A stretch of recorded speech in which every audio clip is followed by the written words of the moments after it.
Nepali Congress on the verge of split. A party expels a General Secretary citing party discipline violation.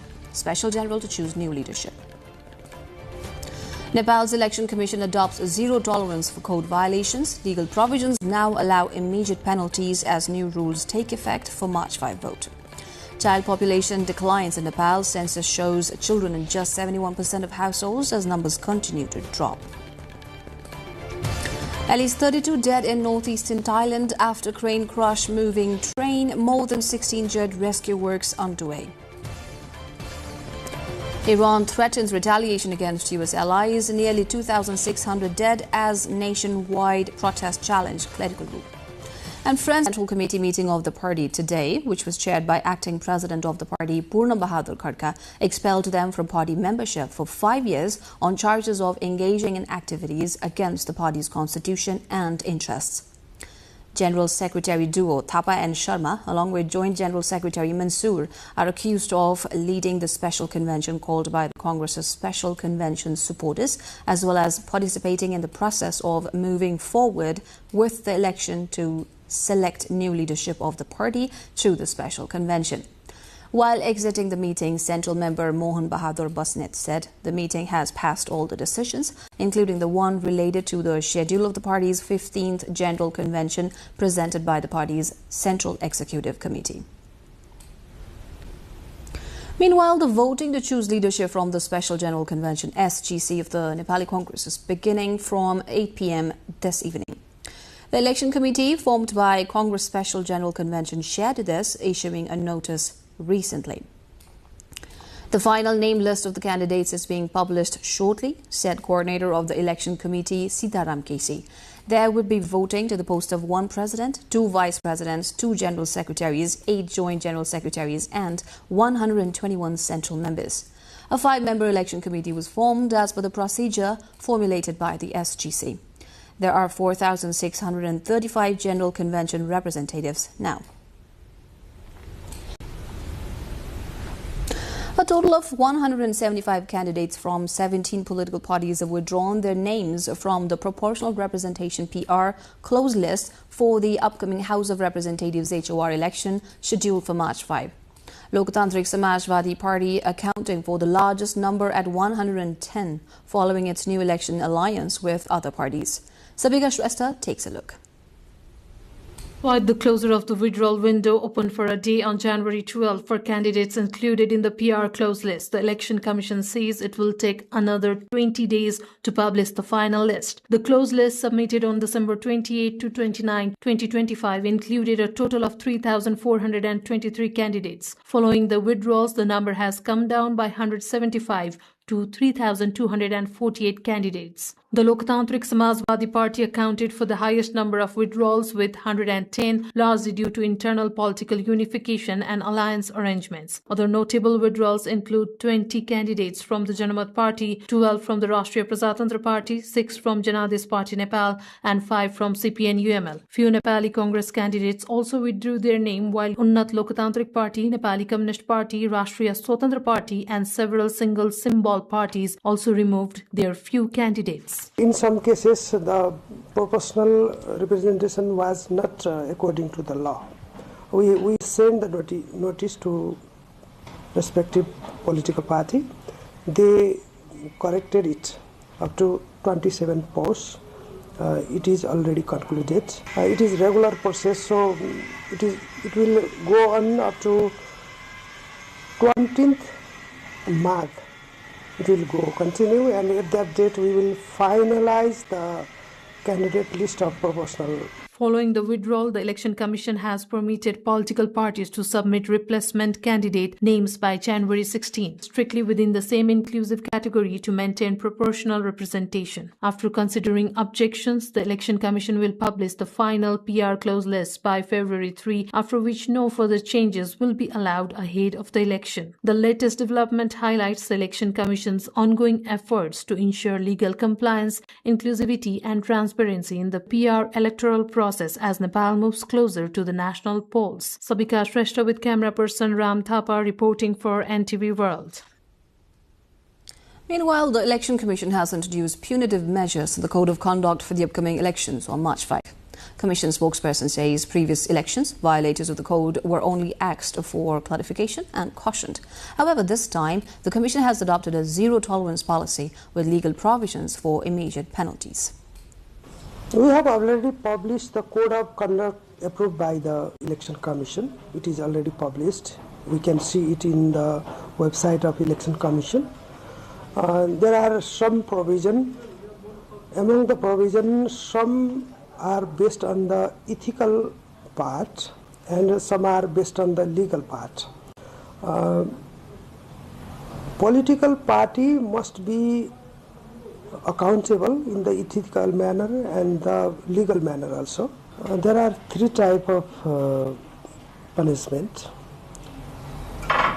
The lowest one is we draw the attention of political party who do not follow the code of conduct.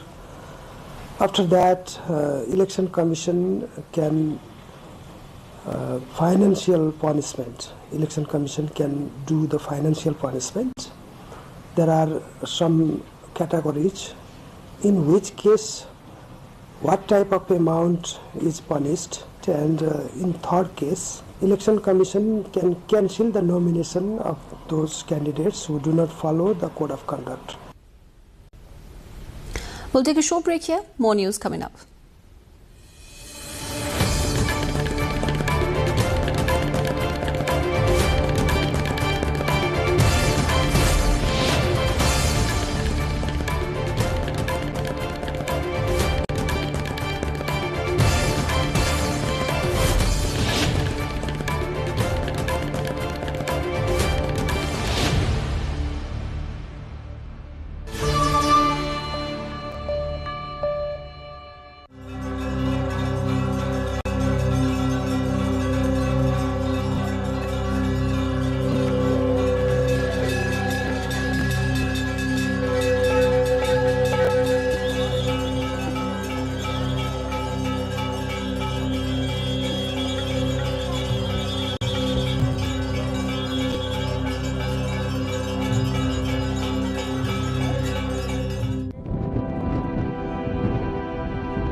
Here with NTV World Primetime News, the remaining updates. A new report has revealed the decline in Nepal's child population. According to a thematic report released by the National Statistics Office, the 2021 census indicates that children currently make up 34% of the country's total population. However, projections suggest this will fall to 22% by 2050. As of 2021, Nepal had 9.813 with 90% currently enrolled in schools. Children reside in only 71% of households, with the highest numbers in Nepal's northwestern province of Karnali province at 81% and the lowest in central Bagmati province at 62%. Among the child population, 53% are aged between 0 and 9 years. Children in Nepal face multiple risks, including inadequate protection and economic vulnerabilities. Child marriage remains a concern, with 5% of children aged 16 to 17 married. The marriage rate is highest in Karnali province at 9% and lowest in Bagmati province at 3%, as per the report. The latest census of aquatic or water birds in the wetlands and lakes of the Pokhara Valley has recorded an increase in bird numbers but a decline in species diversity. The census, jointly conducted by the Tiger Mountain Pokhara Lodge and Pokhara Bird Society, found that overall aquatic birds population spiked by 10.2% compared to last year. However, the number of species has declined by 13.2%, stated a press statement issued here today by Jalak Chaudhary and Manashanta Gimile, regional coordinators of the Asian Aquatic Bird Census in Pokhara. A notably lower diversity of aquatic birds was recorded in Fewa Lake in the bird count that concluded on January 9 this year. Of all other lakes in Pokhara Valley. The Fewa Lake used to house the widest variety of indigenous and migratory aquatic birds. As winter sets in across Nepal, hospitals nationwide are seeing a significant rise in patients suffering from cold-related illnesses, including coughs, respiratory problems, asthma, pneumonia, skin conditions and joint pains. The Ministry of Health and Population reports that such cases have increased by around 60% compared to the last year, with the majority of patients experiencing common colds and respiratory infections. At major hospitals in federal capital Kathmandu, including Bharatpur Hospital, Bir Hospital, Teaching Hospital and Patan Hospital, cold-related patients now account for 60 to 70% of outpatient visits. Health officials are urging the public, especially children and the elderly, to take precautions, avoid going out in the early morning and late evening cold, stay indoors during extreme temperatures, drink warm fluids, eat nutritious soups, wear warm clothing and ensure proper ventilation when using heaters or indoor fires. Doctors have also emphasized that hospitals are stocking sufficient medicines and keeping medical staff on duty to handle the seasonal surge in patients. The planet sweltered through the third warmest year on record last year, European scientists have said, and no relief from the heat is expected in 2026. The average global temperature was 1.47 degrees Celsius above the pre-industrial level in 2025, making the last 11 years the warmest ever. Data released by the European Centre for Medium-Range Weather Forecast showed on Wednesday. Last year was just 0.13 degrees Celsius cooler than 2024, the warmest year on record, and 0.01 degrees Celsius cooler than 2023, the second warmest year according to the Intergovernmental Weather Monitor. For the first time ever, the average temperature during 2023 to 2025 exceeded the 1.5 degrees Celsius limit set out in the Paris Agreement over 3 years, according to the data. Meanwhile, Director General of the European Centre for Medium-Range Weather Forecast, Florian Papenburger, said heat waves are one of the biggest silent killers in our society, adding they could get more extreme.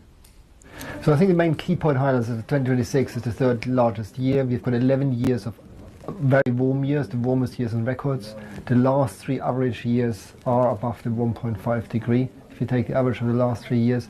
So that's really the three key messages of that. Heat waves are one of the biggest silent killers in our society, and we do see this fairly often. And these type of events could then get more extreme and therefore have a direct impact on particular vulnerable populations in that sense. It's just one of the examples. Mm-hmm. We're going for another break here. International update and sports news at the other side.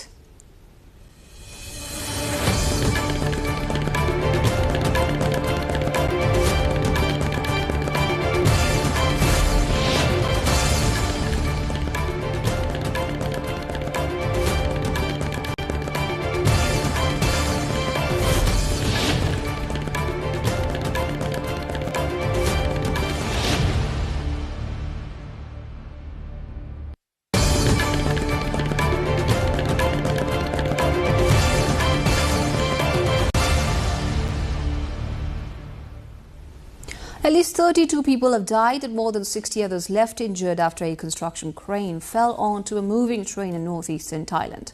The crane derailed the train and crushed some of its carriages, one of which caught fire. Official records say some 195 passengers had been on board the train when the accident occurred at around 9 a.m. local time. Rescuers later managed to fully evacuate all passengers and many of the wounded were transferred to hospitals in the region.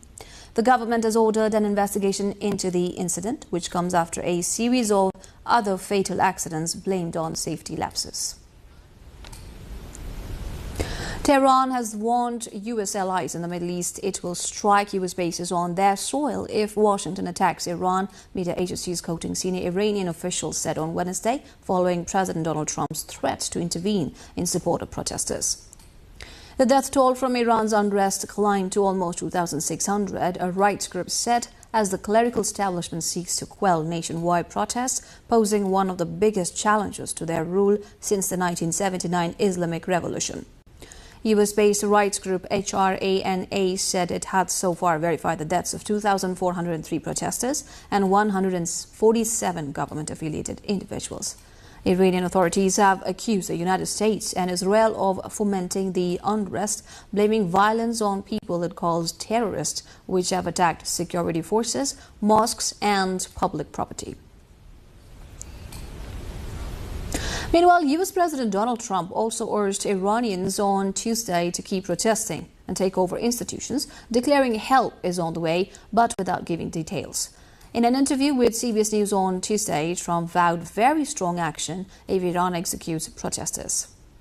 I haven't heard about the hanging. If they hang them, you're going to see some things that I don't know what where you come from and what your thought process is, but you'll perhaps be very happy. What do you mean? We will take very strong action. If they do such a thing, we will take very strong action. China says trade volumes reached a record in 2025 as global demand for Chinese goods held firm despite a slump in exports to the US after Donald Trump raised tariffs.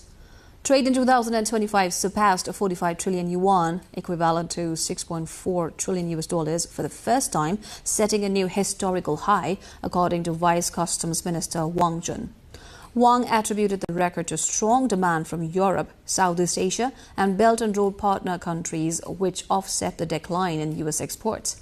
China also signaled plans to further open its market while criticizing the politicization of trade following the release of record trade data for 2025. At the press briefing in Beijing, Wang warned that some countries politicize economic and trade issues, restricting high-tech product exports, a pointed reference to U.S. policies, adding that China would have imported even more if not for these measures. He described China's vast domestic market as a great opportunity for the world, signaling continued efforts to attract foreign investment and expand trade ties with non-U.S. partners. The Special Counsel has requested the death penalty for former South Korean President Yoon Suk-yeol over his role in December 3, 2025 martial law declaration, framing it as an insurrection against South Korea's constitutional order. The sentencing hearing, which concluded early Wednesday after approximately 17 hours of proceedings, also involved 7 other high-ranking officials implicated in the incident. During closing arguments, Deputy Special Counsel Park Ok-soo argued that imposing the harshest sentence would reaffirm South Korea's commitment to uphold its constitutional framework, citing precedent from the punishments of former presidents Chun Do-hwan and Roh Tae-woo. In his final statement, Yoon maintained his innocence, claiming the measure was necessary to counter the wickedness of the dominant opposition camp and dismissing the incident's classification as insurrection despite its direct challenge to constitutional norms. The Seoul Central District Court is scheduled to issue verdicts on the insurrection cases on February 19, concluding one of the most politically charged legal proceedings in recent South Korean history. A United Nations agency says more than 100 children have been killed in Gaza since the ceasefire began in the territory last October. UNICEF gave the figure on Tuesday, renewing its call for the truce to be upheld. Israel has continued to stage attacks in Gaza even after the ceasefire took hold, claiming violations by Hamas. A winter storm is adding to the misery in the enclave. An NHK crew found multiple tents destroyed by strong winds in Gaza City in the north on Tuesday. Local health authorities say 3 people were killed when gusts toppled a building that had been damaged in a military strike. Residents say they need shelter to live in, blankets and winter clothes to protect them from the cold. Time again for a short break. We shall see you at the other side with more news from International Front.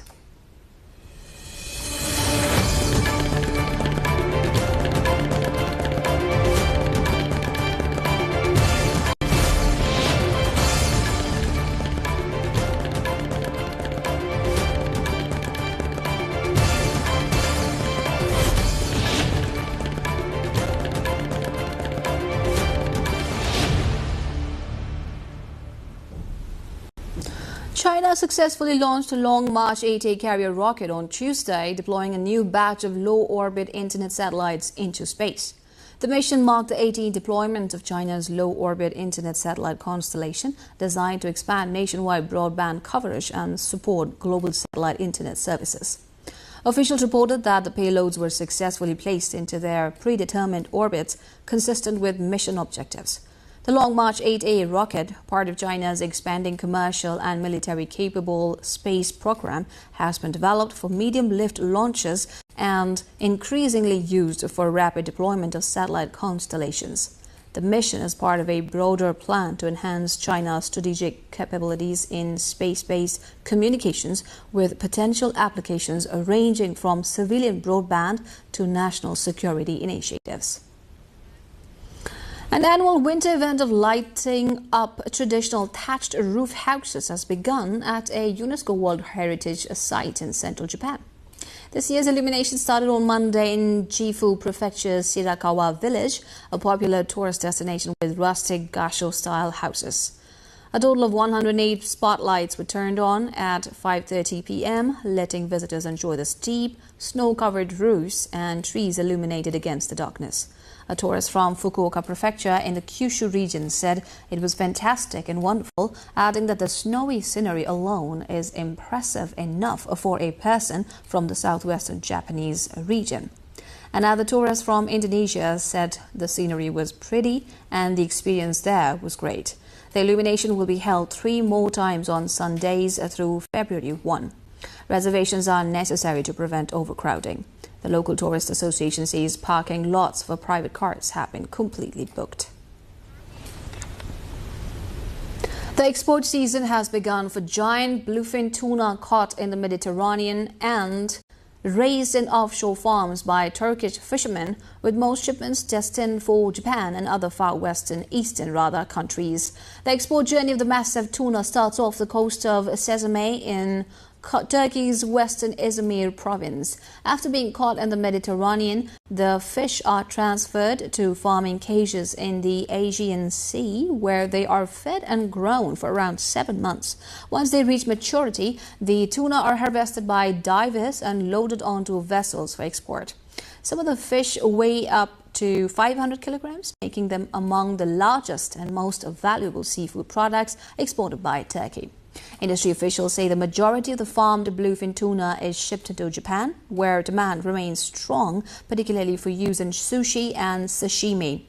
Turkey has become a key player in bluefin tuna farming in the eastern Mediterranean, with exports contributing significantly to the country's seafood industry and foreign trade revenues.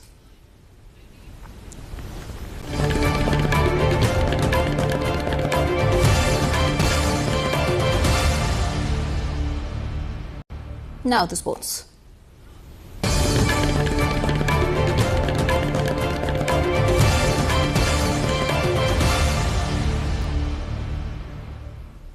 Friends Club made a strong start in Nepal's National League football tournament organised by the All Nepal Football Association ANFA by defeating Kakre Bihar Club 3-1 in the opening match at the ANFA complex in Satabato.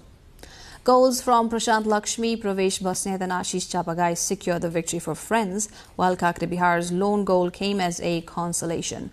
With this win, Friends Club earned 3 points in the league standings. This National League features 17 teams, including 13 from the A Division and 4 from the ANFA President's League, competing in a single round-robin format across 136 matches. The tournament's official inauguration ceremony will take place on Friday, March 2, at Dashrath Stadium, highlighted by the match between Machindra Club and New Road team NRT.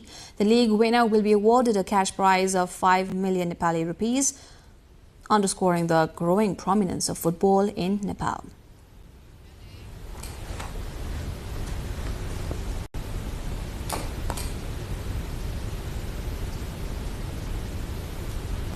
Organizers of the 2028 Summer Olympics in Los Angeles pledged an affordable and inclusive games as they prepare to launch registration for a ticket lottery. LA28 Chairman Casey Wasserman announced that 1 million tickets for both the Olympics and Paralympics will be priced at $28, while roughly a third of 14 million tickets on sale will cost $100 or less. Officials highlighted that the ticket lottery would open in the coming months, allowing fans to secure spots before general public sales begin. The announcement also emphasized the Paralympic Games, with organizers committing to equal attention and affordable pricing to promote inclusivity and visibility for athletes with disabilities. LA28 officials said additional initiatives, including transportation subsidies and community programs, would further support attendance. The Games are expected to generate significant economic and tourism benefits for Los Angeles while maintaining a focus on sustainability and equitable access.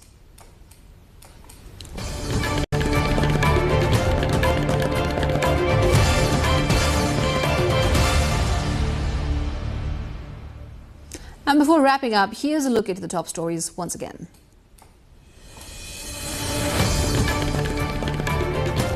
Nepali Congress on the verge of split. Party expels General Secretaries, citing party discipline violation. Special General to choose new leadership.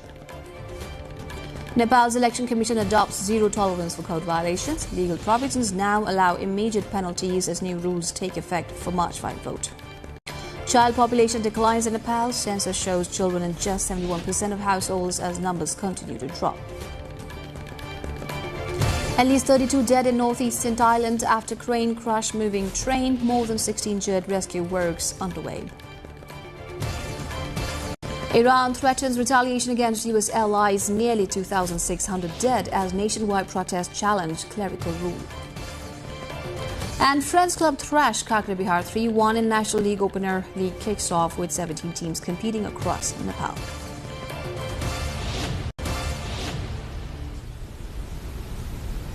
That's all for the moment. Our next bulletin will be at 2200 hours Nepal time. To join us through our social media and get the latest updates from our official website at www.nepaltelevision.com. I'm Smita Gising Thamang. Thank you for staying with us. Have a wonderful evening ahead.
The number of devotees collectively chanting, admiring and understanding these holy chants has reached 2 billion all across the world now.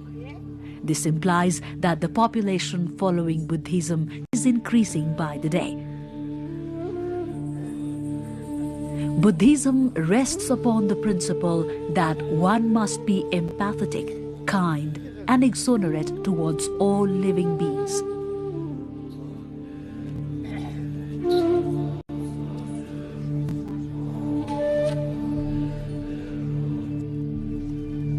Love Brotherhood and mutual harmony is the only way towards peace at present, when the whole world is entangled within warfare, fighting and conflicts.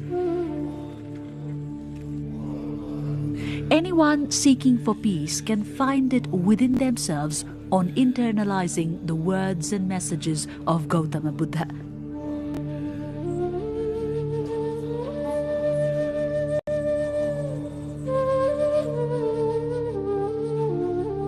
Gautama Buddha, also known as the Light of Asia, established himself as the preacher of Buddhism and enlightened the whole world with his message of peace, awareness, kindness and wisdom.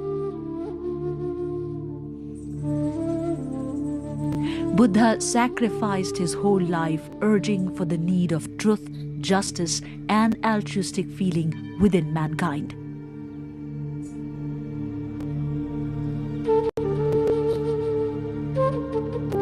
Gautama Buddha was born in Lumbini.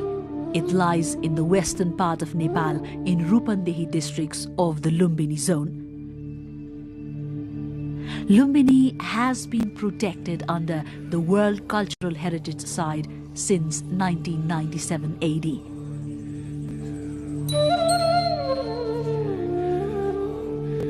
In the year 1896, the then senior officer of Palpa, Kharga Shamsher, and German expert Dr. A. Fuharer jointly carried out the work of archaeological excavation and investigation of Lumbini. After some period, archaeologists located the commemorative Ashok pillar erected by King Ashok of India during ancient period. With such facts coming in front, Lumbini caught attention of the people all around the world.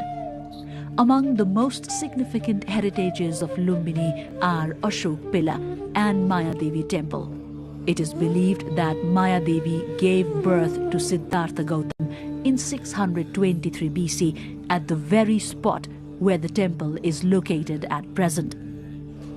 The then Mayadevi temple, however, remains only in the pictures and in imaginations. Renovation and repair works have already changed the original structure of the temple. Nevertheless, with the new structure, this temple has embraced a divine outlook in it. Not only the temple, but the whole Lumbini region is in the process of plan reconstruction and development. The visit of the then General Secretary of the United Nations Organization, U Thant, in the year 1967 brought together the notion of Lumbini Area Development Project. Under a master plan of the Japanese archaeologist Professor Kenzo Tange, the project was initiated in the year 1978. Lumbini Area Development Project Master Plan spreads in the area of 3 miles. Major attraction of this project is the Mayadevi temple premises. This holy garden has emerged as a peaceful, religious and spiritual hub as well as the center for tourists.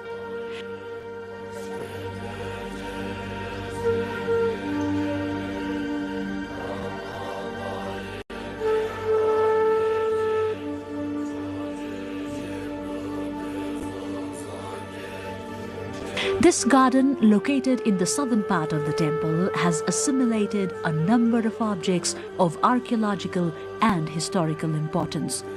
The whole area appears magnificent, with a calm lake and beautiful parks.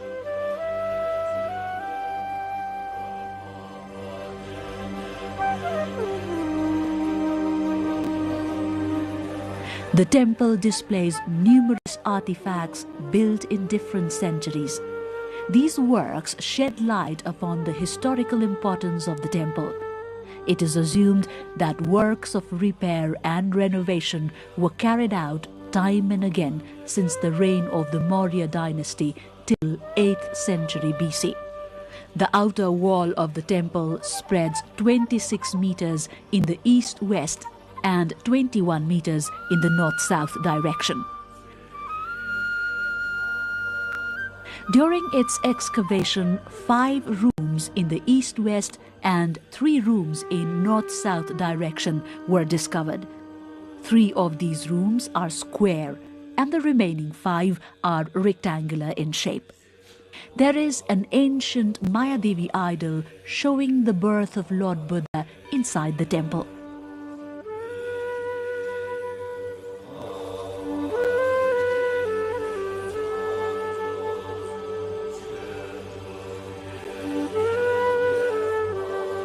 This idol is also known as the birth idol.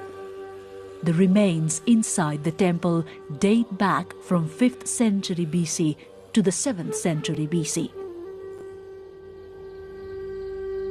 Marker stone, alias birth stone, is placed safe above a Maurya period brick inside a deep room. This clearly depicts the exact place where Lord Buddha was delivered. This stone is around 25 steps north of the Holy Lake. Other evidential objects uncovered from excavations are kept as it is for devotees and other tourists to explore and to study.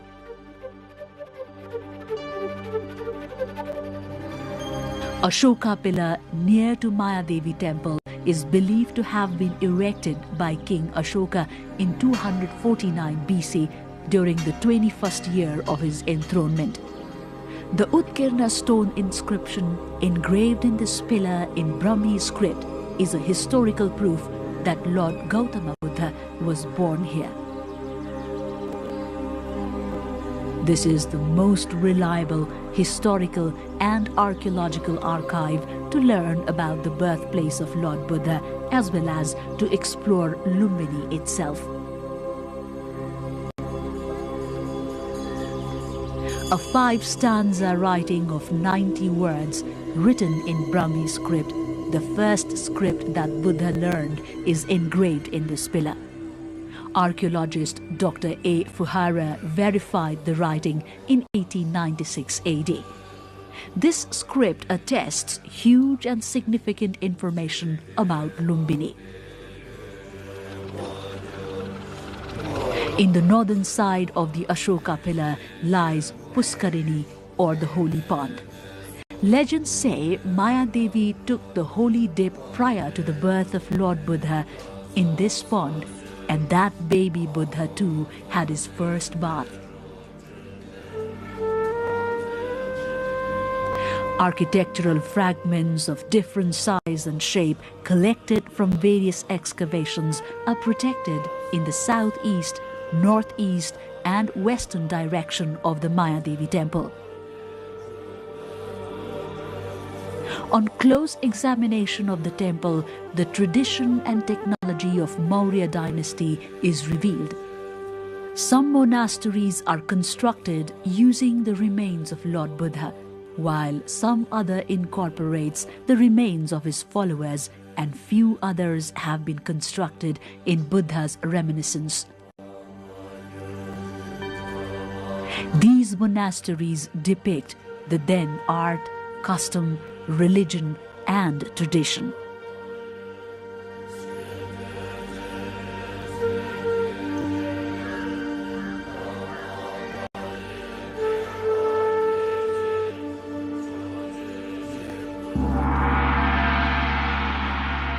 In the northern side of the holy garden, towards the center, lies the eternal peace flame, the peace bell and a 3-kilometer long and 16-meter wide canal. One can also view the World Peace Pagoda from here.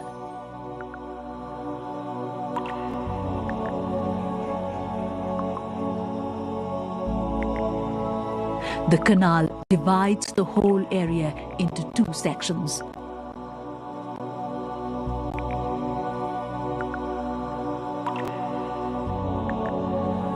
Towards the eastern monasteries, 13 plots are designated to Thar Buddhist and 29 plots are allocated to Mahayani Buddhist in the western monasteries.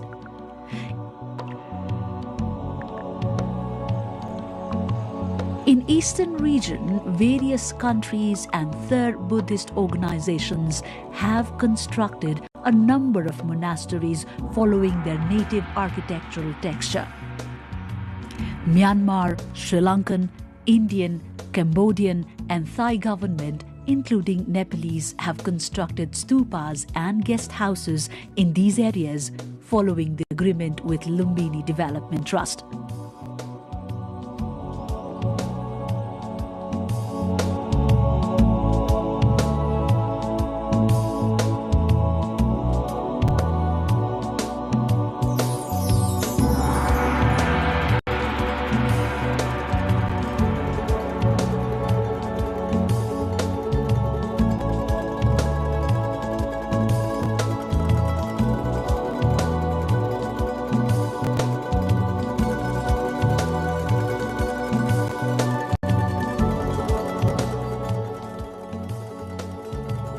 Similarly, most of the western plots have been occupied with similar stupas, monasteries, guest houses and meditation centers constructed by various organizations or Government of Nepal, China, Vietnam, France, Japan, Austria, Bhutan and Mongolia, among other nations.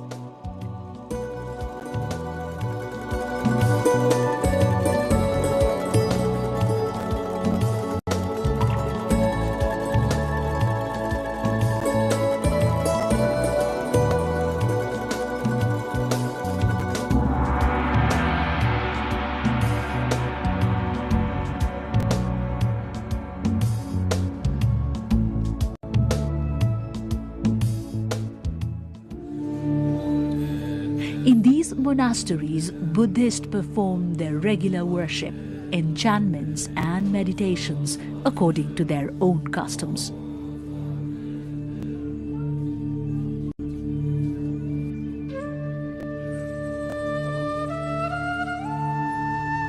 In the northern side of the new Lumbini village area is the 41.5 meter long and 49 meter cylindrical World Peace Pagoda. Fujiguru of Japan is said to have constructed similar pagodas in different locations all over the world during his journey of finding peace. World Peace Pagoda was designed by Japanese architect Dr. Minoru Ohuka. This pagoda came into operation since 1995. Built in traditional Japanese design, the upper part of this pagoda holds metallic artifacts exhibiting the birth of Lord Buddha.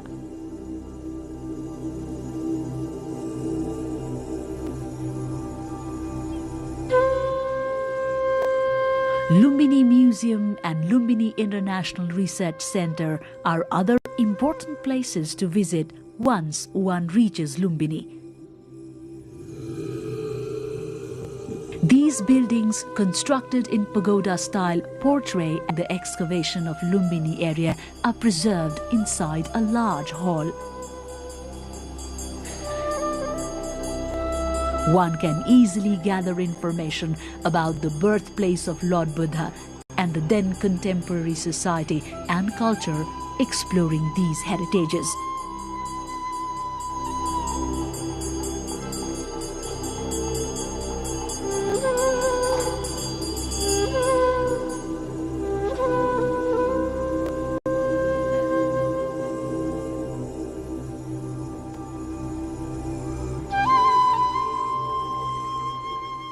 Within the building, designed by Professor Kenzi Tange himself, Lumbini International Research Center has been established. More than 3,500 research materials and texts on Buddha, Buddhism, history, philosophy, knowledge and teachings of Buddha can be found here.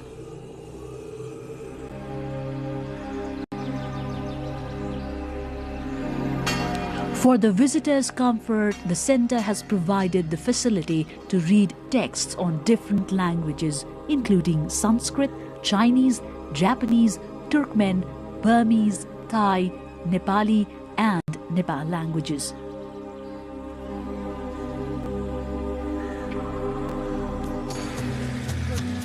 There is an easy access of air as well as terrestrial transportation to reach Lumbini. The nearest airport to Lumbini is the Gautama Buddha Airport located in Bhairahawa. One can also take roadways from different cities of Nepal to reach Lumbini easily. Situated in northwestern side of Kathmandu, Lumbini is 327 kilometers far from the capital. From the Indian border Sunauli, it lies in the distance of a mere 26 kilometers. Visitors can find ample bus, cabs, rickshaws and other transportation means to explore the whole area of Lumbini. Accommodation in Lumbini is again not a big deal.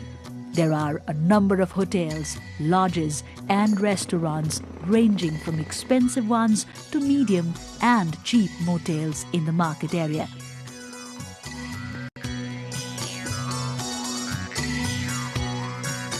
Within Lumbini area also, one can easily find guest houses, monasteries and stupas constructed to accommodate the visitors.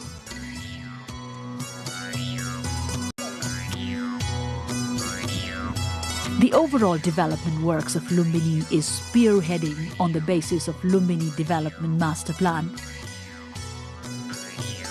Lumbini Development Fund is effortful to accomplish Lumbini Development Master Plan and to protect and preserve the overall Lumbini area.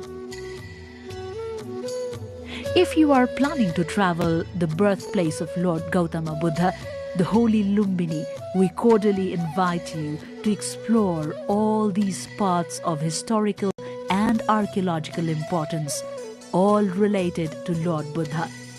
You can travel around to see the ancient palace of King Suddhodana, father of Lord Buddha in Kapilvastu, and the debris of the earliest capital of Shakya kings, Tilaurakot, still preserved with high importance. This palace is located around 27 kilometers far from Lumbini. Lord Buddha, as the prince, spent 29 years of his life in this palace. Prince Siddhartha Gautama abandoned the royal livelihood in search of Mahanirvana, or enlightenment.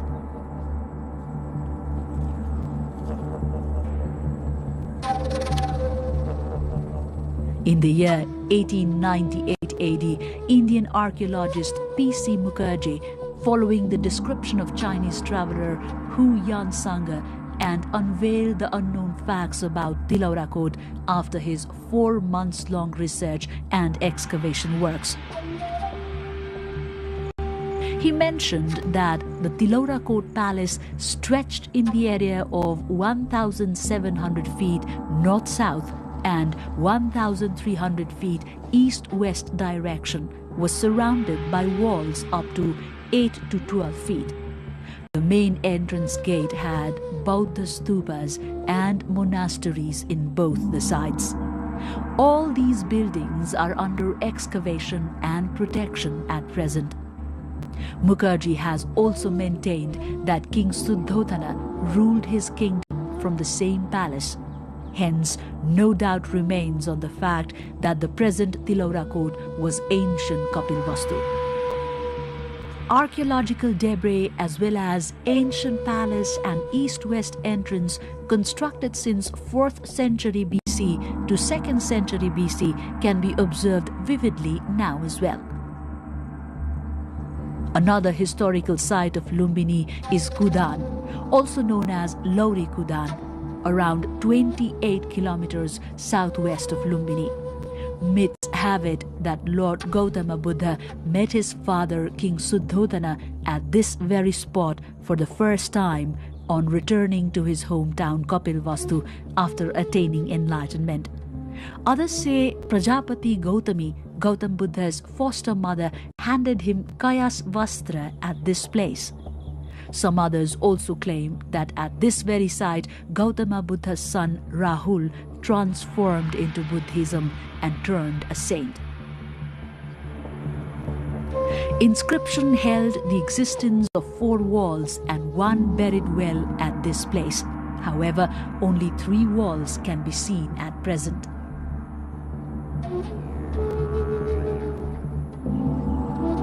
According to Dewala Mitra, on the southern side of this lies one rectangular wall, and another wall has a snake temple on the top of it. In the largest wall, located at northeast direction, idol of Lord Shiva and the remains of other idols can be seen at the top.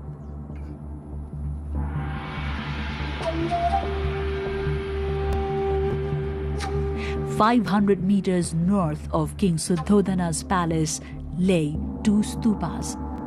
Experts say these stupas are the graves of King Suddhodana and his queen Maya Devi. The largest stupa has the area of 52 feet and is 75 feet high, whereas the smaller one has the area of 26 feet. The largest stupa is said to be constructed in the 4th century BC and was reconstructed 3 times during the 2nd and the 1st century BC. Similarly, the smaller stupa is believed to have been constructed in between the 2nd and the 1st century BC.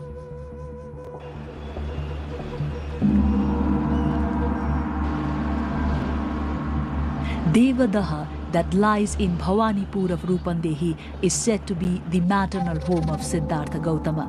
Inscriptions say that Siddhartha Gautama spent 7 years of his childhood in Devadaha.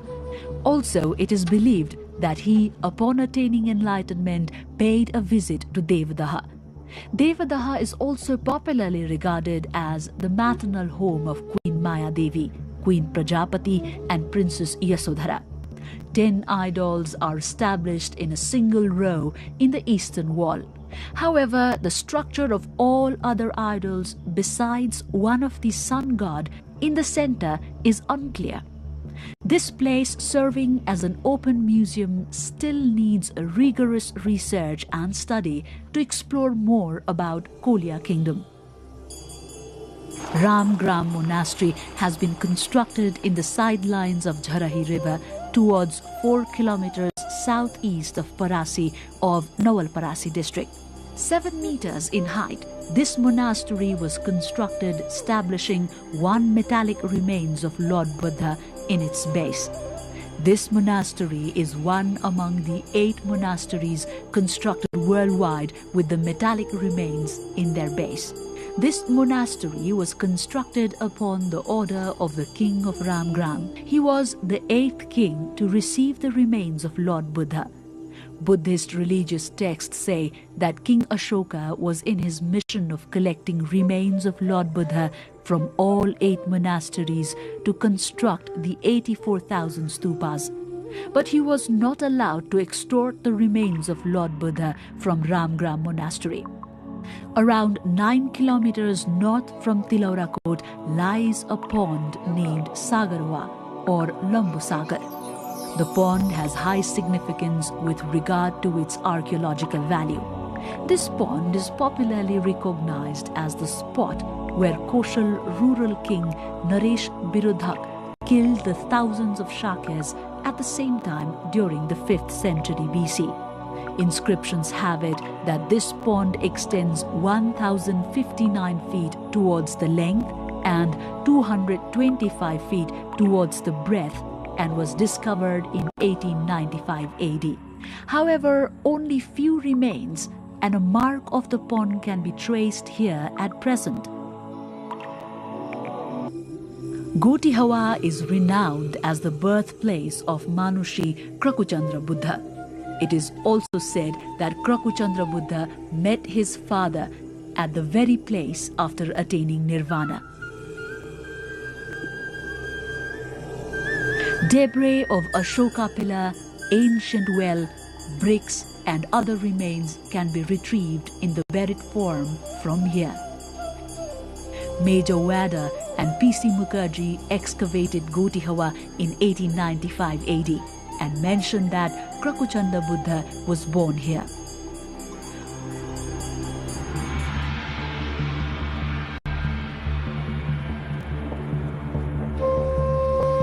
Aurora Court is an ancient town situated 8 kilometers northeast of Taulihawa. Aurora Court is regarded as the location of Kanak Muni Buddha, but scientific research is necessary to trace further facts of this town.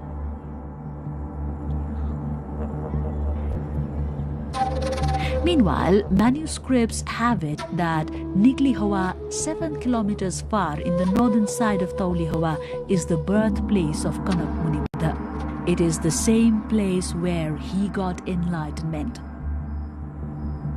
They also say that archaeologist Dr. Fuhara discovered inscriptions in ancient stupas at this very place. In the western side of Nigli Sagar, one of the Ashoka pillars can be seen in 2 pieces. In an inscription written in Brahmi script, Pali language, it is mentioned that King Ashoka erected this pillar when he reached Kapil Vastu. When he reached Kapil Vastu Lumbini during the 3rd century BC. King Ashoka was said to be in pilgrimage. These pillars, 15 feet long, have engraved figure of peacock in one of the pillar, and another has Om Mani Padme Hum carved in it. This holy land of Buddha has a large number of places and objects of historical and archaeological importance. Many are still under the grave of Mother Earth, left to be extracted and excavated.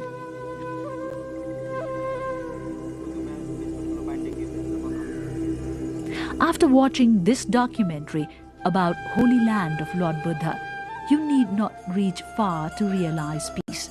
Reaching this sacred birthplace of Lord Buddha will be enough to experience eternal peace. This holy land is the source of world peace.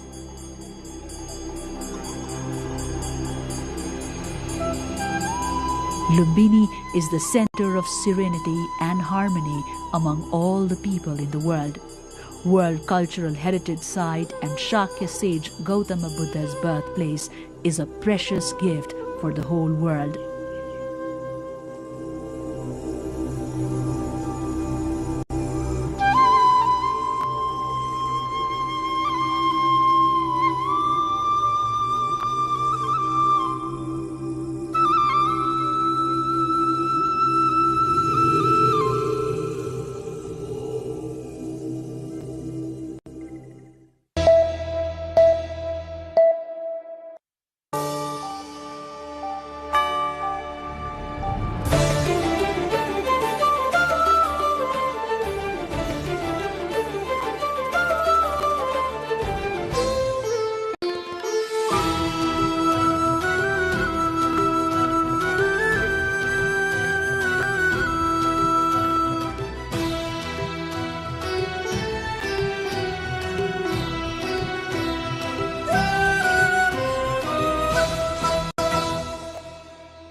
Hello, welcome to Declassified Beyond the Brief on NTV World. I'm Devendra Subedi.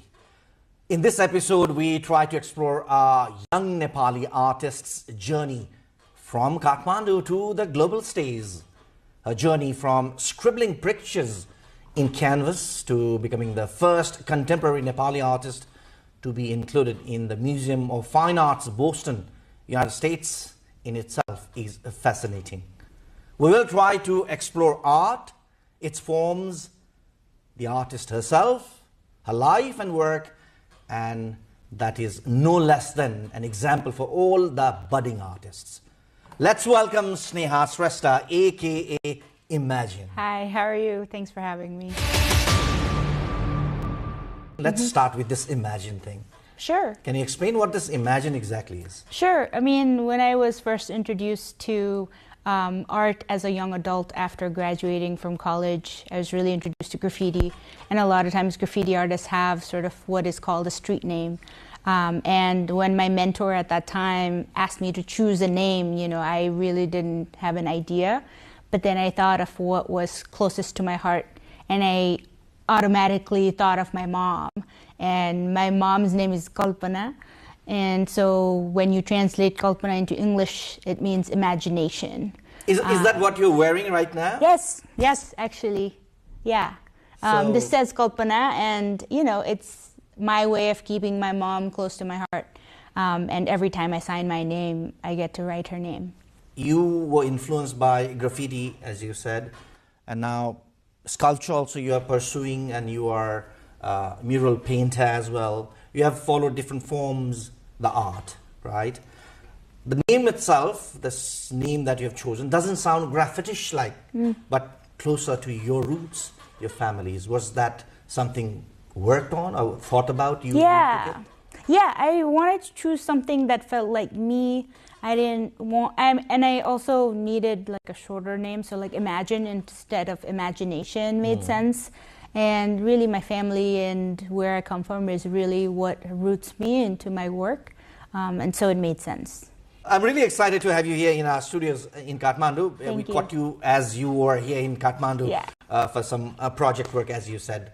What is art exactly, Sneha? How should we define art? I know it's a very abstract term. This could have multiple understanding and interpretations, but how would you, as a performing artist, define art? Well, as a visual artist, I would define art as self-expression. It's a way of sharing how I see the world. Just that much? Yeah. What about the feelings? I mean that includes everything, right? Like how I see the world, how I'm feeling about it, how I want people to see what I'm seeing. I think it's a powerful form of self-expression. Art is something you are interested in or you like. When was the first memories of drawing something? When was it? I think my first memory was watching my mom translate these English children's books into Nepali children's books. It was a time where there weren't a lot of Nepali children's books, right? So I remember, the story of the ant and the grasshopper. I remember it was, my mom was translating these books. She would write them in Nepali, and then she would draw them into like large books. She was a teacher. She was a teacher. And so she would take that to her. She was my Nepali teacher, actually. And so she would take it to the classroom and teach us in Nepali, but she would make it exciting, right? If you think about the books, even till now, textbooks and maybe texts on newspapers kind of look similar. Right? But then the way she would draw these pictures larger than life and the letters, like much larger so that kids can read it. I think that was my like really, first memory of like being fascinated by what colors can do, what these like broken pieces of color pencils can do on paper. But I mean, I've loved art and painting really all my life. So I think it was just a matter of, will I do When this? would I just discover it? Yeah, I mean, it wasn't a thing where I was like, I want to be an artist. Was there somebody who saw the brighter side of your painting and told you that you should be doing this when you were a child? That's a good question. I think I found myself getting drawn to painting all the time. It's just something that I loved doing, regardless of whether I had an art class or not. I just found myself doing it all the time. Even when I went to college, I had I majored in globalization studies. But in addition to that, I would find myself sneaking in art classes and making time for that. And so I just knew that that's something that felt like me, and I was just gravitated by it. Any specific elements that you draw inspiration in your present day, let's say, art, Nepali culture, something that is rooted in something that is pretty Nepali-like? Yeah, I think everything about my work is kind of rooted into where I come from, how I grew up in Kathmandu, my household, what my mom And Dad showed me that is part of my, our tradition and culture as Newari people. I think it is hard to represent a whole country, being given that our country is so diverse. We speak more than 100 languages just inside Nepal, so it's impossible for me to represent the whole of Nepal. But what I realize is that I can tell the story of how I grew up, and hopefully other people can resonate with that. It really came from the need of expressing myself in terms of who I am. Because usually, I think even till this day when you're in the US, people are like, okay, you're from Nepal, oh, Mount Everest. That's about it, right? Yeah. And so how do I explain that I don't live anywhere close to Mount Everest? No, I haven't climbed it. Yes, I've seen it, but that doesn't tell my whole story. Yeah. That doesn't tell your story. It doesn't tell my story, right? So I think it came from a struggle of saying, how do I tell people who I am? Where do I even start? I think that struggle became real over time.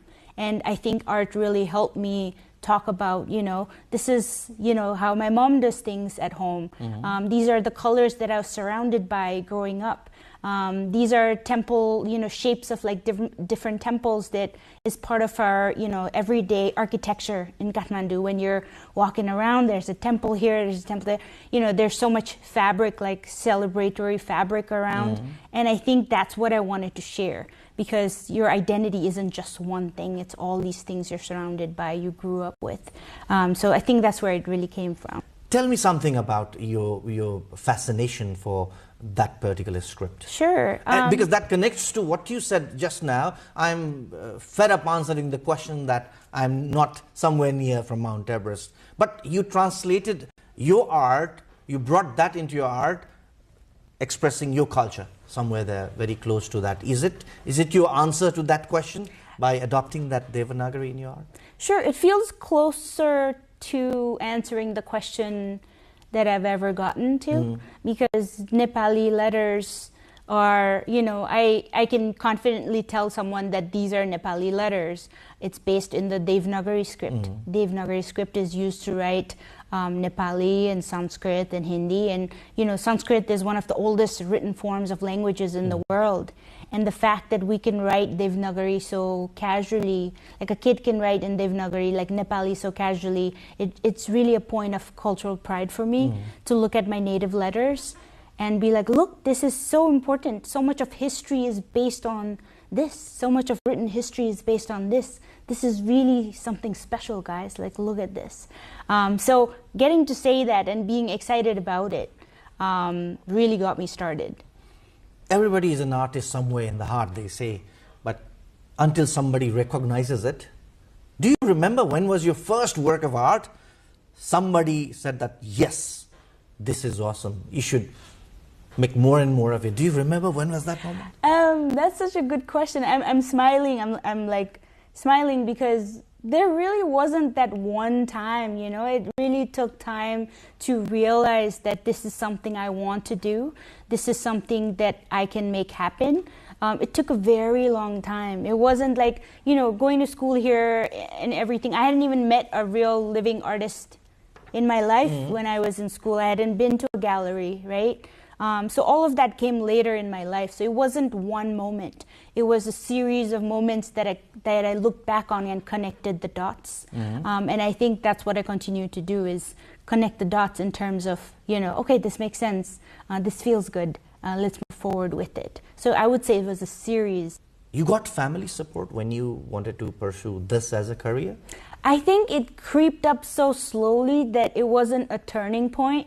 It was like, I was taking my, whatever I was trying to do at that time along with my artwork. And so it built up over time. So there was no turning point in that, hey, I'm going to do this sort of.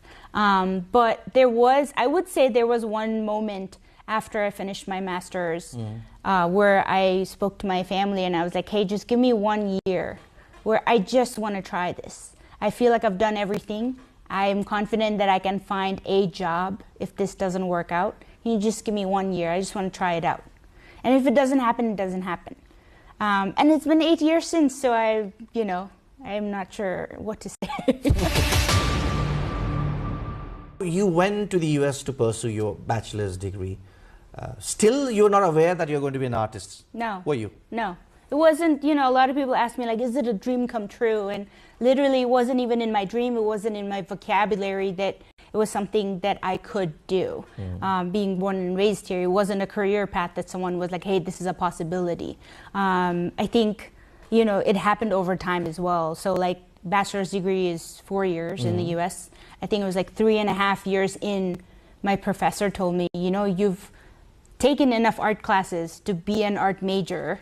We know you're a globalization studies major, but do you also want to add this? You just need one more class.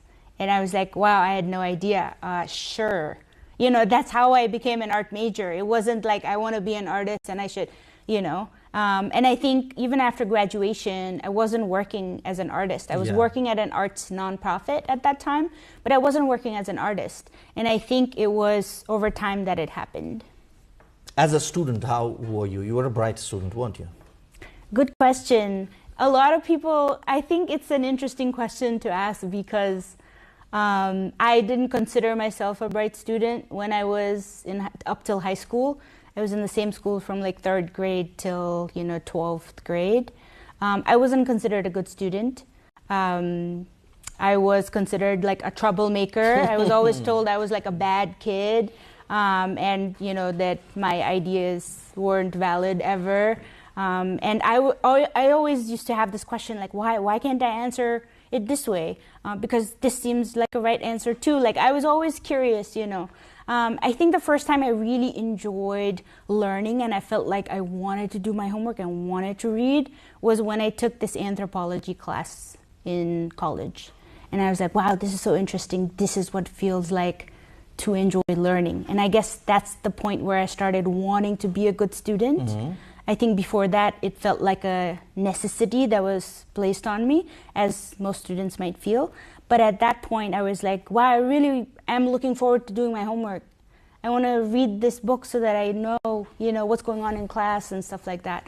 So it's a complicated question, to say the least. Why I asked you this, because you studied at Harvard's in full scholarship. Correct. A dull student wouldn't do that.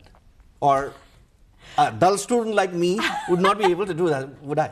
I think it's the definition of like what's a good student, right? Is a good student, you know, saying yes to everything? Is a good student following the instructions exactly like you've given them? Is a good student not asking any questions and just nodding your head in agreement? Or is a good student a critical thinker who will ask you questions back because they're curious? Because I'm that kind of student, and I feel like I'm a student of life. I continue learning. So in terms of that, I am a student. But I'm not sure if a good student is like a... Inquisitiveness in you led you to this career. If I say that, would I be wrong? No, I think you'd be so right. I think it was that curiosity of like, what if? You know, what if I gave myself 1 year to try this out? And not being scared to kind of take that step, and being okay with the fact that it could not work out, and that's okay.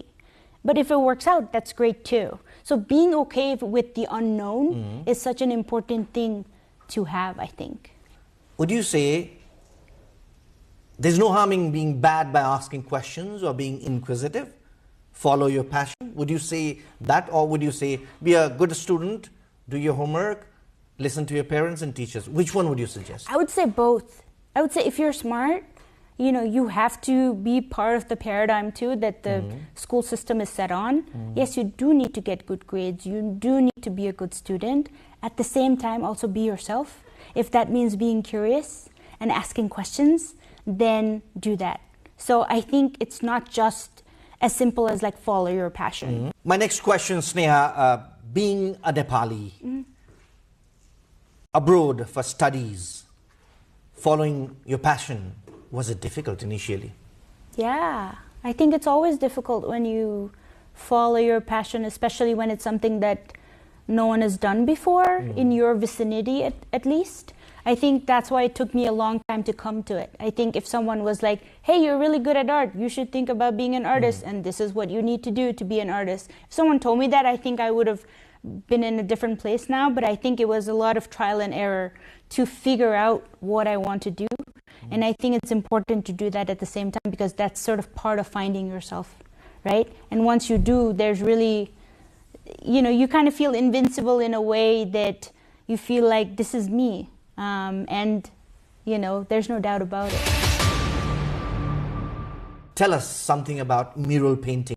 How is it different from other forms of painting or art, let's say? What exactly is mural painting? Sure. So my background has been in graffiti, and graffiti is it's an art form based on letters. And, it started in New York City by young people at a rebellion. And so they would paint really large pieces of like their name on trains, on walls. And so that's really what got me started. I was really interested in painting. Now murals are, graffiti pieces can be murals.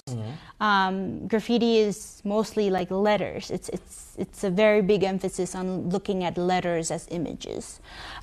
Murals are large paintings on walls. I think in terms of aesthetics, it really depends on the viewers, like who is viewing it. I think that's the beauty of art, that it's subjective, right? It's like something that I love might not be something that you love, and that's okay. Yeah. So a graffiti piece can be part of a mural.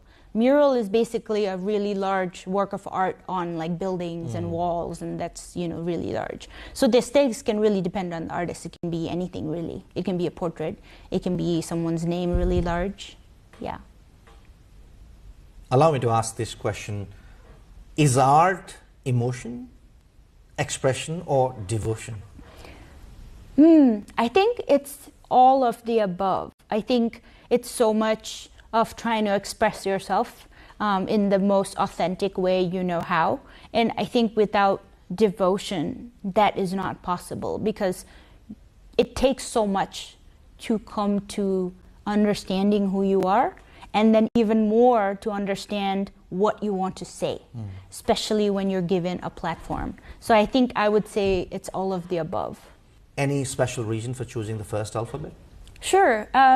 So when I started realizing that I wanted to use Devanagari script to create my paintings, there was this sense of empowerment that I had. I was like, wow, this makes so much sense. It's amazing. And then, I used to try writing different words. But then when the pandemic hit, that was a difficult time for everybody, right? So, I wasn't painting outside. I was just in my apartment, and I came back to painting in a way where I was, I just wanted to feel sane. I just wanted to feel the comfort of maybe home. I was missing home so much at that time. Obviously, it wasn't a good time to come back home. So I was really turning to painting to find that comfort. And I was really thinking about, what is the essence of home? If I can't, is it just a physical space? And if it's not, then what is the essence of home? And one of the sort of like things that I thought about was home is like the same comfort that you have when you can run up the stairs of your home, even when the lights are out. During load shedding, every Nepali kid, you can go up and down your stairs. They could do that because they know it. Exactly. That's home, right? That's the comfort of home. That's the familiarity of home. And I wanted to capture that essence. And then I could only write ka. I found myself writing ka over and over again, just like a meditation. And then over time, I was just obsessed with, how I want to write it. And then after that, I was like, okay, now I want to write it the exact same way. Like, I'm pretty sure you can write ka with your eyes closed. Why? Because it's the first letter that we learned how to write. And it's the same as the comfort of home. So when I figured that out, I was like, yes, I just want to write this for now. And that's where, the repetition of like the letter ka began. So. What satisfies you the most? The price that your work fetches? The comment from critics? Or the relief that you feel after expressing yourself out? That's a good question. I think it's the reason why I chose this job is because this is that one job for me that lets me be myself 100% real and be myself 100% in the most authentic way I know how. So if in a project I'm able to express myself 100% like that, that is what makes me really happy and satisfied. And yeah, and I think it's a powerful thing to be able to be yourself 100% of the time, every single day. And then over time, you also learn to be okay with yourself. So I would say, yeah, I think authenticity, my voice is what's most important to me, which is why I do what I do. So I would say that's what would make me more... What is the best compliment you have received from somebody who loves art after having seen your work? Oh, wow. That's a really good question. I think it depends on who says it. I think what jumps in my mind right now is when, like in Boston or even here in Kathmandu, when I meet young people and they say, you know, I could really see what you're trying to do, what you're trying to show. Or like in Boston, there might be Nepali families who come and show, like parents, they show their kids, like, you know, this is what it is and this is what she's trying to do and I'm not even around. I think that's the biggest compliment for me. Let's go to mural painting again. Can you just walk us through the process from the concept, designing, and up to the wall? Can you just walk us through the process? How does it go? Sure. So a big part of the mural, of creating a mural, especially a really large one, is the collaboration element of it. For example, my 6-story tall mural on the MIT building, that took a lot of collaboration. Even before the painting process began, we have to work with the city, permits, the local business district people, and then local stakeholders, people in the neighborhood. I think that's the part that's invisible, but that's the part that takes most time. Can we paint this wall? Is this wall stable to be able to be painted? Once you're done with all the, let's say, legals and those sort of formalities, now it's time to conceptualize your vision on the field. How long does it take? Your MIT, let's say, mural we're talking about. Yeah, I started by like taking photos of the wall, and then I also spend a lot of time in front of the wall to see how people walk around it. I want to see how people experience the wall, what the wall looks like at sunset, at sunrise, because my work is going to be there and I want it to have a good home. I want it to make sense. So it's a big part of it is understanding the environment that I'm in. And then I start, taking pictures, and then I'll print them, and then I'll sketch on the building, and then start the process. Sneha is the first Nepali artist whose work has been acquired by 2 world-famous fine art museums. How does it feel, Sneha, to have that heavy cap over your head? It's pretty exciting. I think it's, the Museum of Fine Arts, the painting that was acquired, it's in their permanent collection, and to think that it's going to be there long after I'm gone for other Nepali people and people of various cultures to be able to see, I think that's a really powerful thing for me to realize. I think it's wonderful to be able to see a contemporary Nepali voice. I think it takes away from the mysticism, the stereotypical kind of box that Nepali people and Nepali culture is usually put into, especially in Western museums.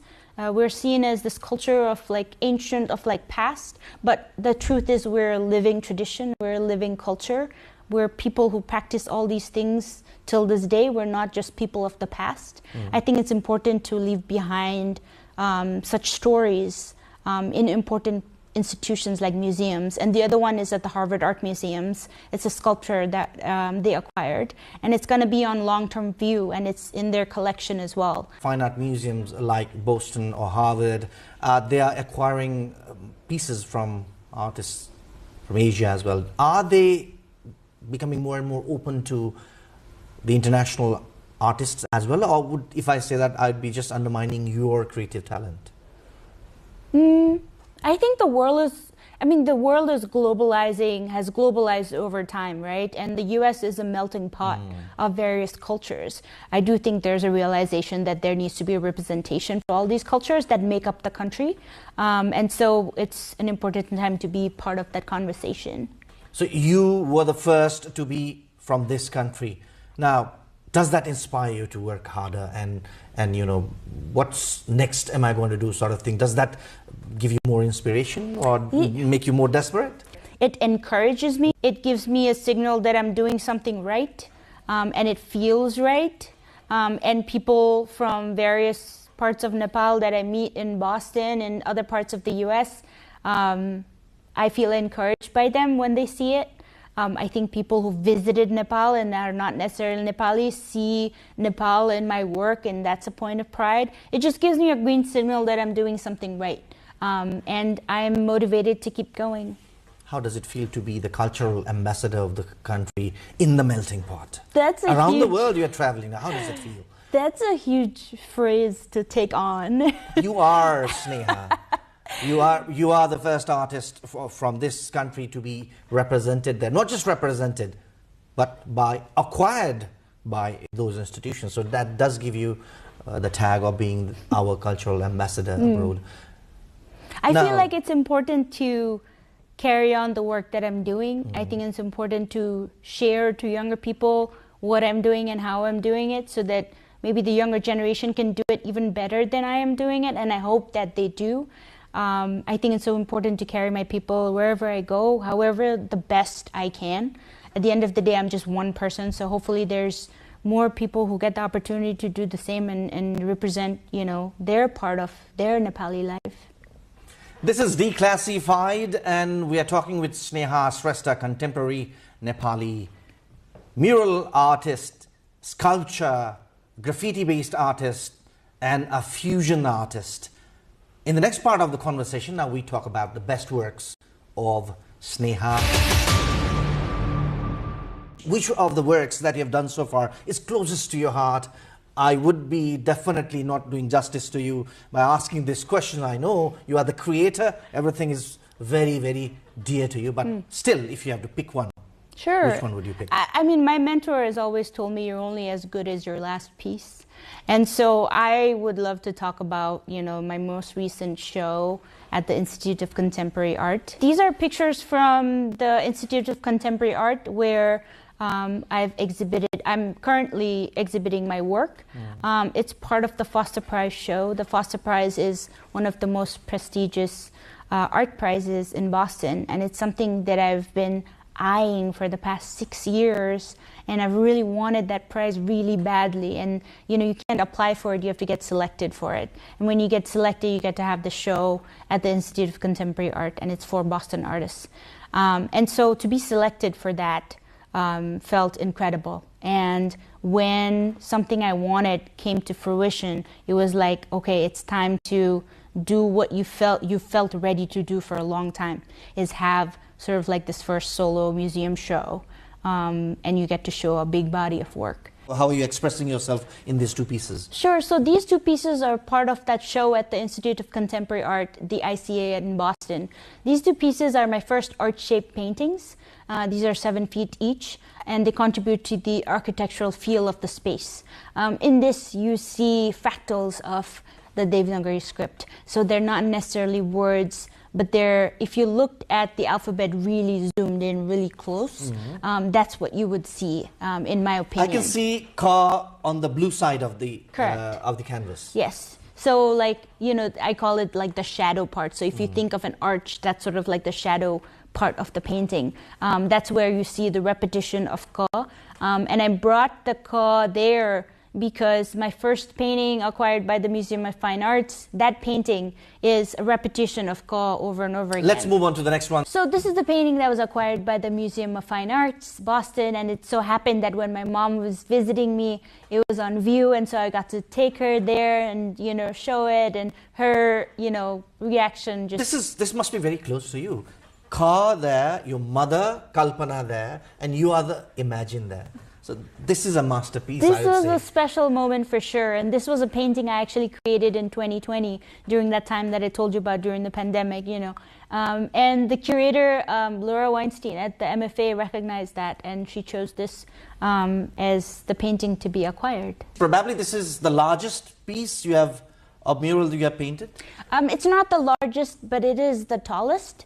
It's about 60 feet tall, so like 6 stories. And it's in the heart of Cambridge, and it's at the confluence of various neighborhoods. MIT is right there, so a lot of students get to see it. A lot of Nepali students at MIT have shown me that they're there and tagged me on it, which is super cool. Yeah. You just do it all alone, right? Or you just need some helping hand to finish this piece? No, I wish I could get a helping hand, but because it's my handwriting on the wall, I do it all myself. So all alone, apart Correct. from the machinery that has been used, it's all you who has done it? Yes, and I operate the machine as well. So the articulating boom lift that you see me here, I operate it myself. And my photographer was on the other end of it taking this photo. Okay, this is how it looks once it's done. Yeah, so for scale, you can see like the tiny people on the bottom. So it's a really huge mural. Tell me something about this one. This I can clearly see car, your very dear car there. Tell me something. Where is it? I think this is in Michigan. This was the moment where I really was dedicated to the letter Ga, and I felt confident enough to paint it so large and be able to tell people, you know, this is the first letter of the Nepali alphabet, and this is what it means to me. And so I feel like this moment was that moment where I felt like I have arrived. I'm so confident in telling people about this language that they know nothing about. But I felt, that I could. Tell us something about this one, Sneha. Sure. So this is a sculpture. It's called Dwar Palika. This is the sculpture that was acquired by the Harvard Art Museums. It's currently on view. We actually just installed it before I left. And my parents were able to see it. And this is, you see the repetition of Ka. It's made out of brass and powder-coated steel. It's sort of suspended from the ceiling, and it kind of has this aura about her. I call her because there's that energy that she has, and there's a environment that's like built around her because of the shadows that are laid on the floor. So it's a really special piece for me.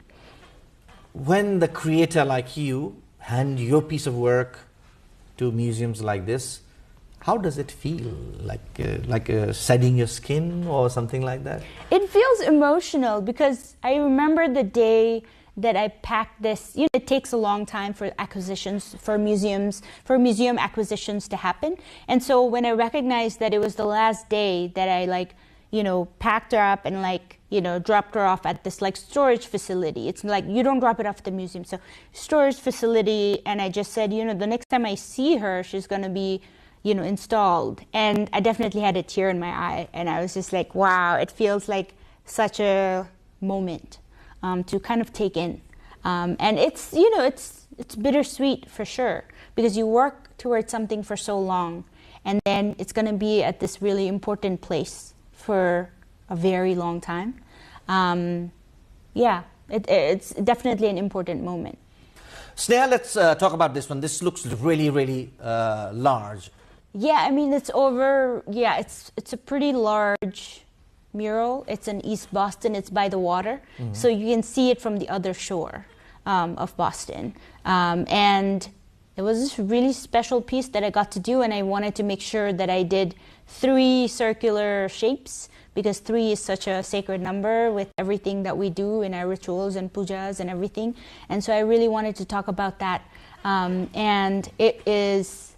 it's one of my largest works. Fantastic. We're so much fascinating these works, Sneha. Thank you. Please allow me to do this, okay? Pick one of these pictures. Of all these pictures we have done and your sculptures we have displayed here, if you had to, okay? You can't escape this. Okay. Pick one only. Okay. I think I would pick the Cambridge one. The Cambridge mural that you saw, the really tall one, because that tested me in different ways. That it's kind of like building a muscle, right? You're tested and there's pain, and then you grow stronger from it. I think it's one of those pieces. That's why it's so close to my heart. And also, so many people have kind of, at this point, the mural kind of belongs to the city. It's not my work anymore. So many people attach their stories. So many people have gotten married in front of the mural, take their wedding photos. You must be a special guest in those ceremonies. No, but I get sent these photos. Young Nepali students at MIT take selfies in front of it. I mean, it's really part of the city's DNA at this point. And so I'm really honored to have that work there. Fantastic. The works of Sneha Shrestha, aka Imagine, some of her works. These are just some of the works that she has produced. There are so many things she's working globally, working with multinational projects where she's working not only in the US but around the world. Now, last part of our conversation, Sneha, you are an inspiration to the youth. What message do you have for them? All those who want to pursue their passion and build a career out of it, or let's say, pursue their passion only. Sure, I would say take time to figure out what you want to do. It might not be as soon as you graduate high school. It might not be as soon as you finish your bachelor's degree. It's a process. I would say look at it as a process and make sure that you find joy in the process. And there's no really this end place that you get to that you'll find happiness in. I would say if you're happy in the process, then you're really closer to finding yourself. Figure out what is the most authentic version of you and kind of use that as a compass to pursue whatever you're pursuing. So the message here isn't go out and be an artist. The message is, find out who you are and what you love doing. And that might not be your job immediately, but just finding something that you love doing is such an important part of being. So, yeah. What message would you like to give to the youngsters who are looking up to you as inspiration? I would say it's okay to be different. It's okay to think differently. It's okay to ask questions. And it's so important to have mentors. I think those are the things that I would love to share with younger people. What is life, Sneha? Life?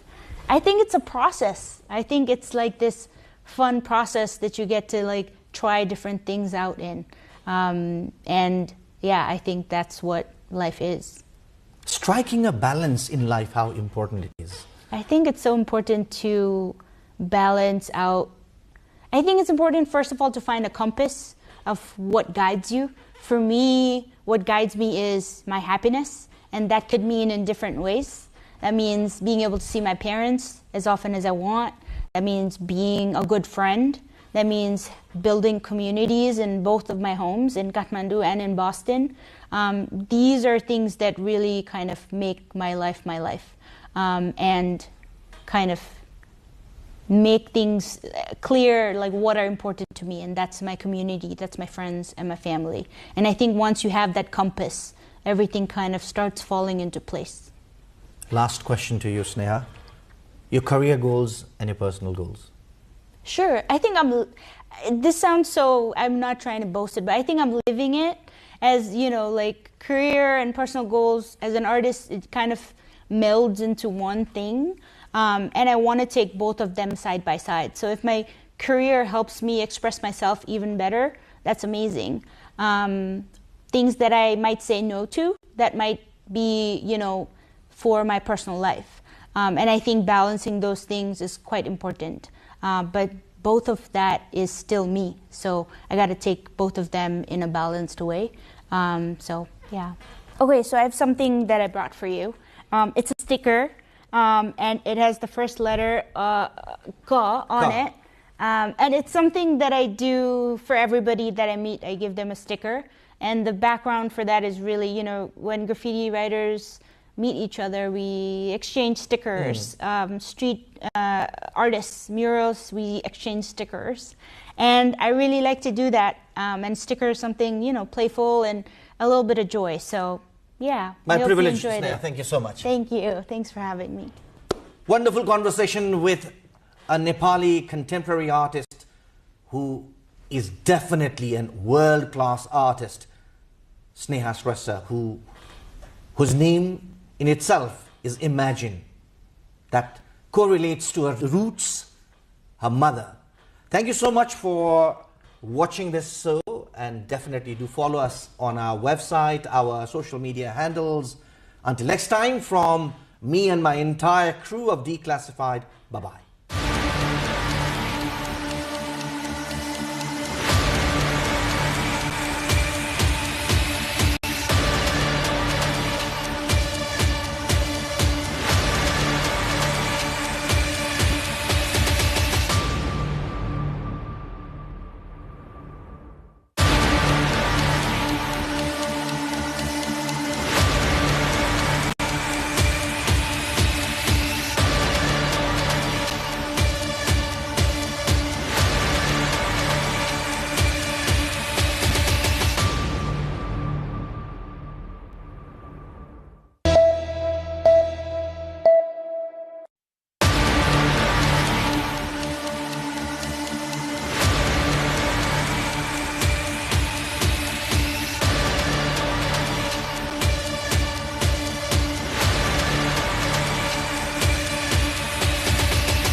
soon be the third largest economy.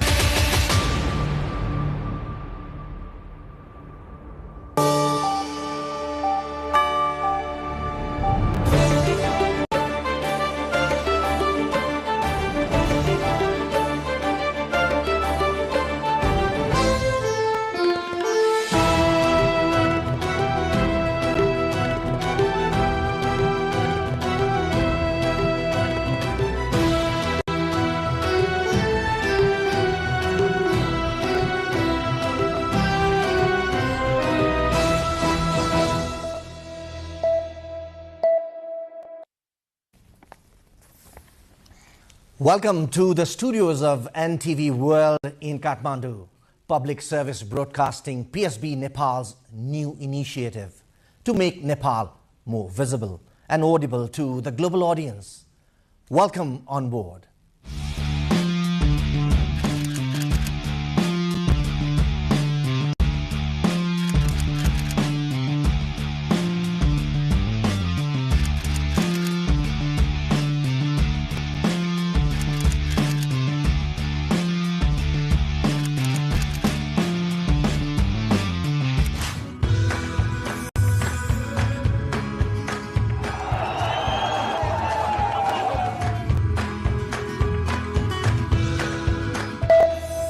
This is NTV World, facts that speak, insights that matter.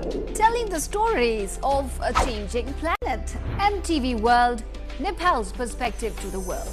Exploring the heartbeat of Nepali creativity. This is NTV World. The power of story shaped by technology. NTV World. Unearthing Nepal's hidden heritage. Discovering the timeless Nepal. Telling stories that endure across centuries. Where culture breathes, stories bloom. Where the world moves, we make a sense of it. NTV World. Taste of Nepal. Every recipe, every flavor tells the story. Journalism in the digital age. Fast, focused, verified. Stories hold power. Stories reflecting life. Stories of the hinterlands. Reporting for NTV World. This is NTV World. Welcome to News Hour. This is NTV World. Welcome to Primetime News. One story at a time. Crossing borders, connecting voices, where Nepal meets the world in dialogue. This is NTV World, Nepal's perspective to the world. Voices that connect Nepal to the world, bringing perspective, region and relevance to every story. NTV World, Nepal's perspective to the world. Stand by. Mic is on. 3, 2, 1, cue. We are NTV World.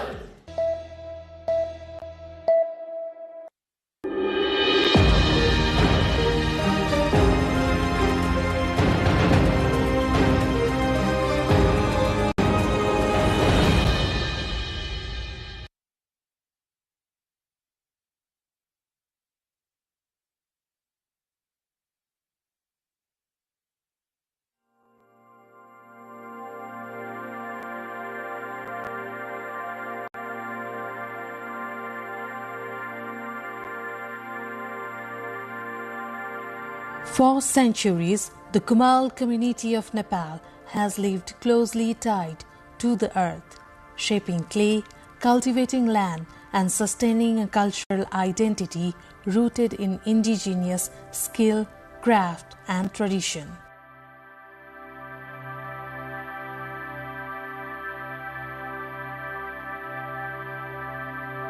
Recognized as one of Nepal's marginalized indigenous nationalities, the Kumails traditionally settle in the hilly regions and inner Tarai plains.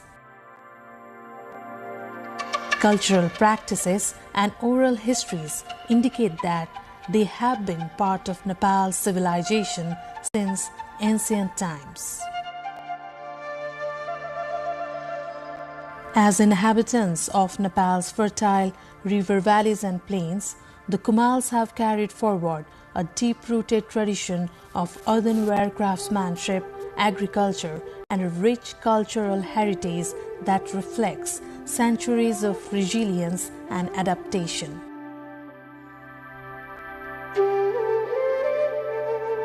Their pottery has been more than household utility. It has been a marker of identity, livelihood, and cultural continuity. Today, as modern vessels replace handmade earthen vessels, the Kumals find themselves preserving not only a profession but a heritage passed down through generations. According to an ancient belief, clay work began at the time of creation when Prajapati, the son of Brahma, molded the first earthen vessel using Sudarshan Chakra of Lord Vishnu. The Sanskrit term Kumbhakar, meaning pot maker, gradually transformed, becoming Kumhar and eventually Kumal. Even today, pottery remains spiritually and culturally significant for the community. In Kumal settlements, soil is not just the ground beneath their feet. It is raw material, cultural memory, and a symbol of survival. The Kumal population is spread mainly across central Tarai districts of Nepal, namely across Lumbini, Gandaki, and Bagmati provinces. Traditionally, they rely on two main occupations, agriculture and pottery. Farms provided daily sustenance, while pottery supported household needs and served as a source of income. Community life historically revolved around extended family systems, with shared labor, collective participation in rituals, and a strong sense of belonging to ancestral land. Pottery for the Kumals is a detailed, multi-stage skill passed down through generations. The process begins with identifying the right soil. Black clay, the Kalo Matu, was traditionally preferred for its strength and texture. It was collected near riverbanks, ponds, and settled waterbeds. Among Tharu Kumals, this clay is also known as Kamaune Matu, meaning clay that earns. Clay is soaked, softened, and thoroughly kneaded. Using a tool called pasur, potters slice and cleanse the clay to remove impurities. In earlier times, bamboo tools were used instead of iron. The prepared clay is stored covered, maintaining moisture for shaping. The chakra or potter's wheel remains central to Kumal identity. Hands center the clay, fingers guide it, and experience shapes it. Tools like thap and pitani help refine form and smooth surface. Large vessels, water jars, grand pots, cooking pots, and ritual vessels were once part of every Nepali household, each bearing the touch of Kumal craftsmanship. Freshly formed pots are cut from the wheel with thread or leaf strips and set to dry, first in shade to prevent cracks, then under the sun. A reddish clay called Kabish Matu is applied for finish and strength. The firing structure, Ava or Auri, is built from wood, straw, husk, and cow dung.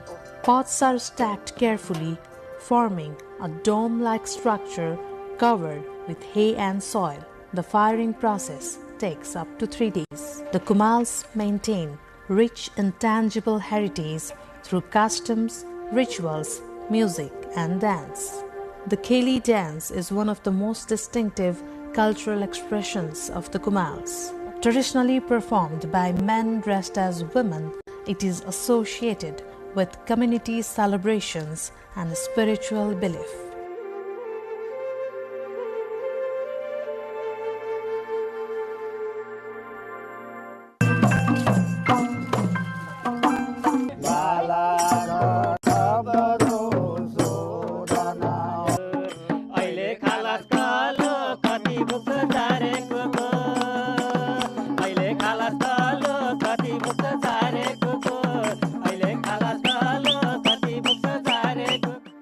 the performance concludes with blessings for the household hosting the event.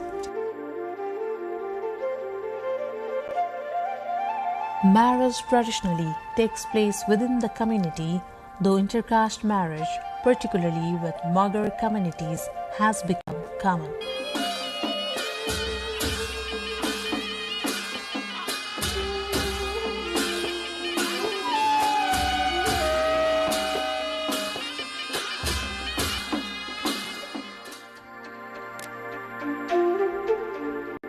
Ada nen budi ciura.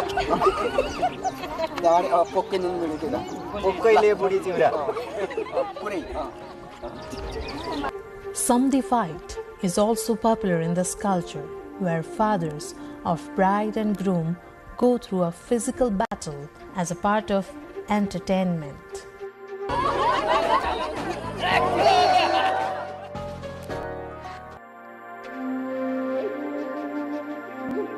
A child's naming ceremony called Nwaran takes place on the 9th day for daughters and 11th day for sons, where a young unmarried girl narrates the name referred by the priest. Gon Ponni, a ritual where the mother burns bedding used during childbirth, is followed by baths. The child is then named and welcomed.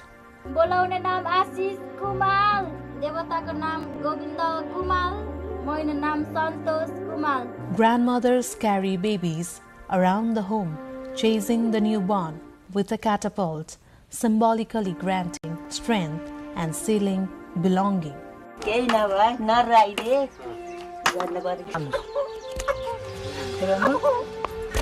Death rites emphasize purity, remembrance, and respect. The eldest son, or the one performing final rites, often standing inside a fishing net, performs final rites reflecting links to water-based livelihood and spiritual symbolism.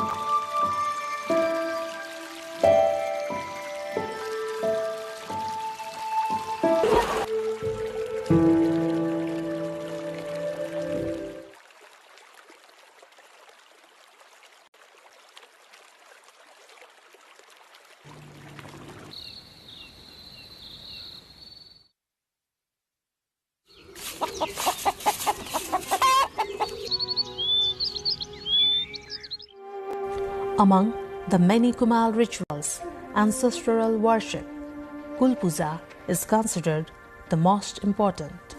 It is performed in remembrance of those deceased in the family and is also known as Pitri Puja. The Kul Puja honors ancestors annually, while the worship of Singh Devta, urn-shaped forest deities, highlights ties to nature and livestock protection. The Kumal people speak their own indigenous language, Kumal, which belongs to the Tibeto-Burman family. However, due to increasing influence of Nepali language and modernization, the use of Kumal language has been declining, and community efforts continue to revive it through cultural programs and schools. Most Kumals practice Hinduism, worshipping deities such as Brahma, Vishnu, Shiva, and local protective gods and goddesses. Ancestral worship and belief in nature spirits hold deep cultural importance. Traditional attire for men includes white clothing and the dhaka topi, while women wear black blouses, traditional skirts, and red shawls, often adorned with local jewelry. With industrial materials such as aluminum, steel, and plastic replacing clay vessels, the demand for traditional pottery has sharply declined. Many Kumal families have moved to agriculture, labor, service work, or small businesses. Modern education and new employment opportunities are reshaping the choices of younger generations. Their hands do not merely shape clay, they sculpt culture, memory, and the foundation of Nepal's artistic soul. The Kumail community stands at a historic crossroads between tradition and modernity, memory and transition. Their identity is closely tied to clay, yet their future relies on adapting to changing socio-economic landscapes. Their story is not only about pottery, but resilience of a people who shaped Nepal's cultural foundation long before industry and technology. The preservation of Kumail heritage is not a matter of nostalgia. It is a recognition of indigenous knowledge, cultural diversity, and history shaped by hands that turn earth into life. If the story of Nepal is one of civilizations formed by soil and river, then the Kumail legacy will always remain at its foundation.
Tehran has warned U.S. allies in the Middle East it will strike U.S. bases on their soil if Washington attacks Iran following U.S. President Donald Trump's threats to intervene in support of protesters. The death toll from Iran's unrest climbed to almost 2,600, a rights group said, as the clerical establishment seeks to quell nationwide protests, posing one of the biggest challenges to their rule since the 1979 Islamic Revolution. According to an Israeli assessment, Trump has decided to intervene, but the scope and timing of this action remains unclear. In an interview with CBS News on Tuesday, Trump vowed very strong action if Iran executes protesters. We will take very strong action. If they do such a thing, we will take very strong action. Trump also urged Iranians to keep protesting and take over institutions, declaring help is on the way but without giving any details. US-based rights group HRANE said it had so far verified the deaths of 2,400 protesters and 147 government-affiliated individuals. Iranian authorities have accused the United States and Israel of fomenting the unrest, blaming violence on people who have attacked security forces, mosques, and public property. More than 30 people have died and 64 others injured after a construction crane fell onto a moving train in northeastern Thailand. A 1-year-old and an 85-year-old are among the 64 people injured. Of that number, 8 are said to be in a critical condition.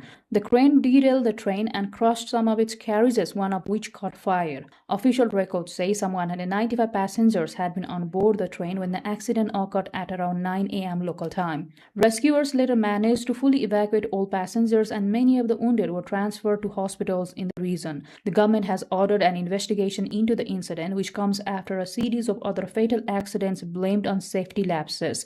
The train had been traveling from Bangkok to the northeastern province when the accident occurred. The crane was being used to build an overhead railway that is part of a China-backed project to link Bangkok with neighboring Laos, where a Chinese-built high-speed line is already running to southwestern China.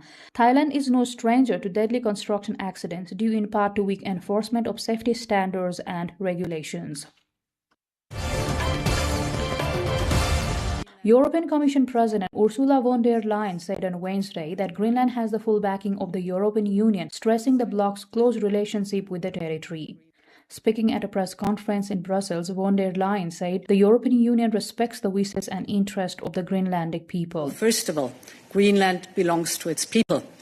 So it's up to Denmark and Greenland, and only to them, to decide on matters that are concerning Denmark and Greenland. The standoff has gained urgency after US President Donald Trump repeated calls in recent days for Washington to assert control over Greenland, citing what it describes as national security needs given the island's Arctic location and military significance. Reports indicate Trump even suggested that the United States might pursue acquisition by force, a claim denounced internationally. Egypt has hosted the 5th consultative meeting on enhancing coordination of peace initiatives and efforts for Sudan as international and regional actors renew calls for an end to the nearly 2-year conflict that has plunged the country into the world's largest humanitarian crisis. The meeting brought together representatives from key regional states, international organizations, and multilateral institutions involved in mediation efforts, including the United Nations, the African Union, and the Arab League. Participants discussed ways to better align diplomatic initiatives, support a ceasefire, and revive a political process led by Sudanese stakeholders. Sudan has been gripped by the war since April 2023, when fighting erupted between the Sudanese armed and the Rapid Support Forces. Despite repeated mediation attempts, the conflict has spread across large parts of the country, devastating infrastructure and state institutions. According to UN estimates, more than half of Sudan's population now requires humanitarian assistance, with millions facing acute food insecurity and famine-like conditions in some regions. The fighting has also displaced millions internally and forced millions more to flee to neighboring countries, placing severe strain on the wider region.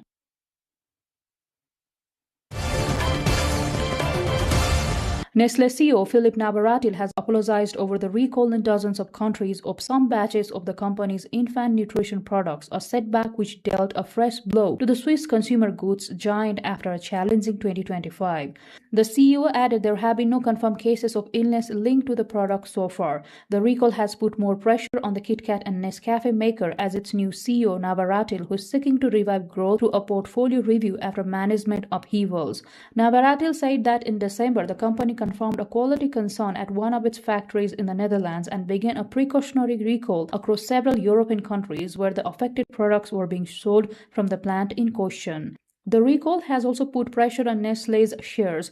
The company said it is working closely with regulators and retailers to remove affected products from shelves and reassure consumers. Nestlé's management emphasized that strengthening quality control measures would be central to restoring confidence in its infant nutrition segment.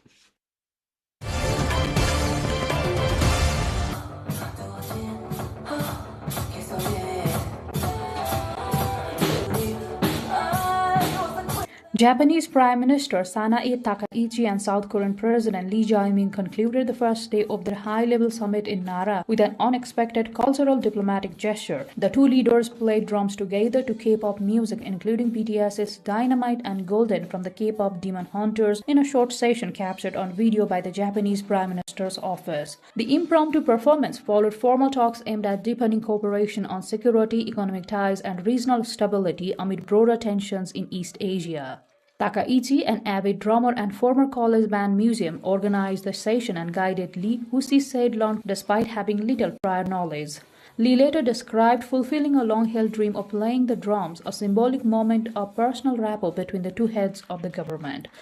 The drum session attracted significant international attention as a symbol of more cordial phase in Japan-South Korea relations, projecting a message of cultural connection alongside traditional policy negotiations. The leaders reaffirmed commitments to joint security cooperation, continued dialogue, and subtle diplomacy, with Takaichi expected to visit South Korea next as both capitals seek to navigate shared challenges, including North Korea's nuclear program and strategic competition involving China and the United States. The world's first 20-megawatt offshore wind turbine was successfully installed in East China's Fujian province, making it the first offshore wind turbine of its kind in the country. Once connected to the grid, the turbine is expected to generate more than 80 million kilowatt-hour of electricity annually, which can meet the annual power demand of around 44,000 households while saving approximately 24,000 tons of standard coal and reducing carbon dioxide emissions by about 64,000 tons. The turbine is located more than 30 kilometers offshore in waters exceeding 40 meters in depth. Installation faced multiple challenges, including a narrow construction window during the monsoon season, complex sea conditions, and high risk associated with high-altitude operations. To overcome the difficulties, the construction team deployed a fourth-generation wind-powered installation vessel with a lifting capacity of 2,000 tons. The completed rotor has a diameter of 300 meters and a swept area equivalent to nearly 10 standard football fields. The turbine is part of a national key research and development program with all its major components independently developed and produced in China. The Louvre Museum of France continues to draw international visitors despite implementing a significant fare increase for non-European visitors. Under the new pricing policy, adult visitors from outside the European Union, Iceland and Norway must now pay €32 for entry, marking a 45% hike from the previous fee. The museum, which remains the world's most visited cultural institution, justified the increase as a measure to support rising operational and maintenance costs while continuing to fund exhibitions and preservation projects. French officials say the adjustment reflects both the museum's global stature and the growing cost of hosting millions of visitors annually. The price change can affect visitors from Asia, the Americas, and other non-European regions, but early reports indicate that visitor numbers remain robust. It is said that the French museum's decision underscores a broader trend among major European museums, balancing financial sustainability with accessibility for international audiences. The planet sweltered through the third warmest year on record last year, European scientists have said, and no relief from the heat is expected in 2026. The average global temperature was 1.47 degrees Celsius above the pre-industrial level in 2025, making the last 11 years the warmest ever. Data released by the European Centre for Medium-Range Weather Forecasts showed on Wednesday. Last year was just 0.13 degrees Celsius cooler than 2024, the warmest year on record, and 0.01 degrees Celsius cooler than 2023, the second warmest, according to the Intergovernmental Weather Monitor. For the first time ever, the average temperature during 2023 to 2025 exceeded the 1.5 degrees Celsius limit set out in the Paris Agreement over 3 years. The UK Met Office said separately that its data also showed 2025 as the third warmest year on record. Director General of European Centre for Medium-Range Weather Forecasts, Florian Papenberger, said heat waves are one of the biggest silent killers in our society and could get more extreme. Very warm years, the warmest years on records. The last 3 average years are above the 1.5 degree, if you take the average of the last 3 years. So that's really the three key messages of that. Heat waves are one of the biggest silent killers in our society, and we do see this fairly often, and these type of events could then get more extreme and therefore have a direct impact on particular vulnerable populations in that sense. Just one of the examples. Nearly 200 countries pledged to limit the long-term rise in global temperatures to 1.5 degrees Celsius, equivalent to 2.7 degrees Fahrenheit, at a landmark summit in Paris in 2015. But the planet's continued warming has left that goal in serious doubt. The US, the world's second biggest emitter of greenhouse gases, announced early last year that it would exit the Paris Accord in one of President Donald Trump's first acts in office. China, the world's top polluter, in September announced a target for cutting emissions outright for the first time, but the goal was widely panned by climate experts as inadequate. In October, the United Nations Secretary-General, Antonio Guterres, said the planet would inevitably overshoot the 1.5 degrees Celsius threshold as he stressed the need for early warning systems to protect communities across the globe. A centuries-old craft is seeing a revival in southeastern Turkey as artisans work to preserve Kitra dolls, traditional handmade figures that reflect the region's cultural heritage. The dolls are created using wire frames coated with cotton, soaked in kitra, a plant-based resin, and are then decorated with fabric and natural materials. Each piece embodies local artistic traditions and craftsmanship. A public education center, a newly launched kitra doll making course, is training a new generation of artisans. Master instructors guide participants through the integrate process, which requires approximately 2 weeks of meticulous handwork per doll. Officials say the program is part of broader efforts to safeguard intangible cultural heritage in Turkey. Trainees gain practical skills while helping to maintain traditional arts that have been at risk of disappearing amid modern manufacturing methods. The initiative has drawn attention from local communities and cultural organizations who see it as a model for reviving traditional arts and integrating them into contemporary cultural programming. On Coming of Age Day on Monday, a ceremony was held at the Hofu Tenmangu Shrine in Hofu City, Yamaguchi Prefecture, Japan, during which young adults shot arrows to drive away evil spirits. Japan's legal age of adulthood was lowered from 20 to 18 in 2022, but many people still celebrate the milestone when they turn 20. The Yumi Hajime Shiki is an annual ritual held on Coming of Age Day to commemorate Sugawara Michizane, who is said to have been a master archer in the 9th century. 12 men and women with experienced Japanese archery took part wearing traditional hakama. They each shot 2 arrows at a target 12 meters away. The target, measuring over 1 meter in diameter, bore the kanji character for evil. A 19-year-old university student who will soon turn 20 said she drew the bow thinking about living a life in which she can give back to many people. She added that she hopes to become an adult who can take responsibility for her own actions. 12 men and women with experience in Japanese archery took part wearing traditional hakama. They each shot 2 arrows at a target 12 meters away.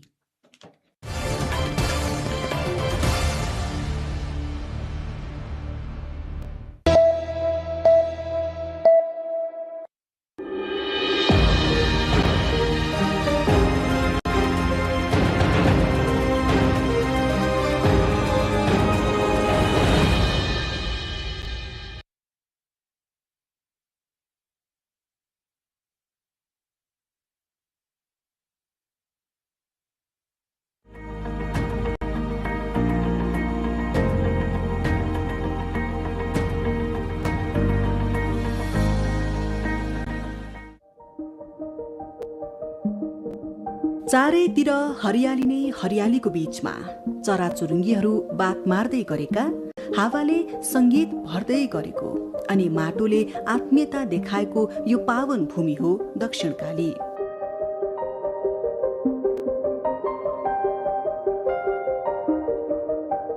Kathmandu उपत्यकाबाट 18 किलोमिटरको दूरीमा रहेको दक्षिणकाली हिन्दू अनि बौद्ध धर्मावलम्बीका लागि विशेष ठाउँ हो।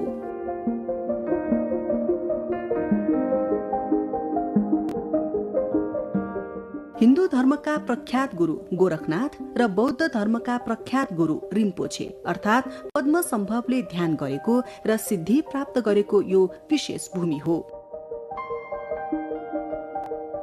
यो यही भूमि हो जहाँ माता दक्षिणकाली वास गर्नुहुन्छ। त्यसैले त यहाँको हावा र माटोले आकर्षित गर्छ, मधुरता दिन्छ। यो ठाउँमा पाइला टेक्नुले मात्र पनि ऊर्जा प्रदान गर्छ, जीवन सफल भएको आभास हुन्छ।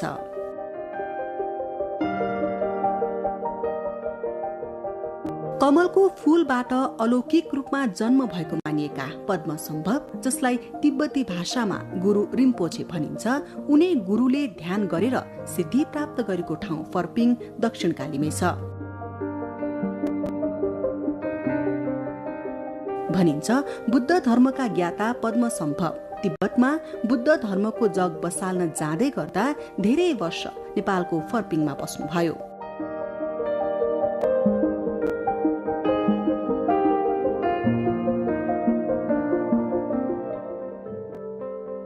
असुरा गुफा हो। गुरु पद्म सम्भवले ध्यान र साधना गरी सिद्धि प्राप्त गरेको ठाउँ। फर्पिङ बजारबाट दायाँ लागि केही उकालो हिँडेपछि गुफा पुग्ने फर्यान देख्न सकिन्छ। अनगिन्ती सिँढीहरू चढेर गुफा पुगेपछि छुट्टै आनन्द आउँछ।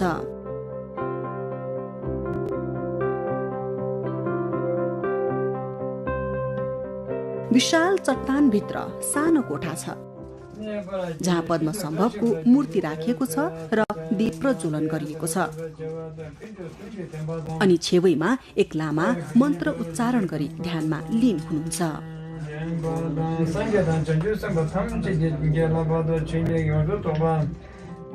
आन्तरिक पर्यटकहरू नदेखिएको यो ठाउँमा विदेशी पर्यटकहरू पनि आउँदा रहेछन्। विशेष गरी चीन, ताइवान, मंगोलिया र भुटान लगायतका देशबाट यहाँ भ्रमणका लागि आउने गर्दछन्। यो बौद्ध मार्गीको एक पवित्र तीर्थस्थल हो जहाँको भ्रमण बिना तीर्थाटन अधुरो हुने गर्दछ।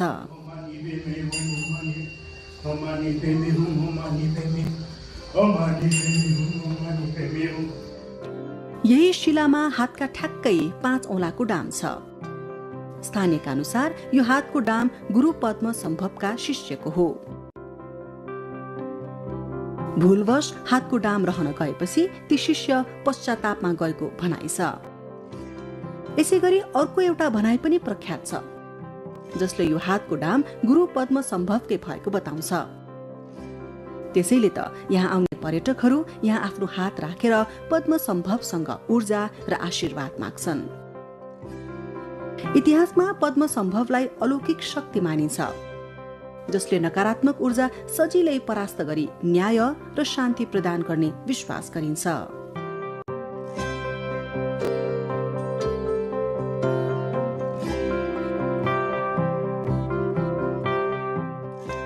यही गुफासँगै गुरु गोरखनाथको पाइला पनि रहेको छ। गुरु पद्म सम्भव ध्यान र साधनाका लागि यता आउनु भएको थाहा पाएर हिन्दू धर्मका प्रख्यात गुरु गोरखनाथ पनि यो ठाउँ केही वर्ष बसी ध्यान गरेर जानु भएको हो भन्ने भनाइ छ।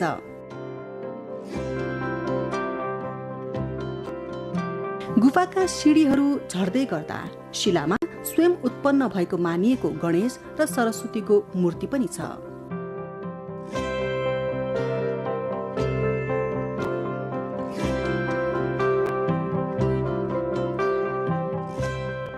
एउटा सानो कुण्ड अनि त्यसमाथि कमलको फूल यस्तै स्वरूप बनाएर पद्म सम्भवको गजबको ठूलो मूर्ति राखिएको छ। विभिन्न भाव भङ्गिमामा रहेको पद्म सम्भवको प्रतिमा निकै नै सजीव देखिन्छ।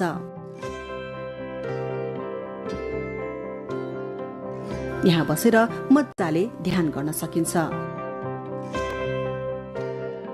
यो ठाउँ अलौकिक शक्तिले भरिएको आभास हुन्छ। जो कोहीको अस्थिर मन पनि यहाँ शान्त बन्न सक्छ।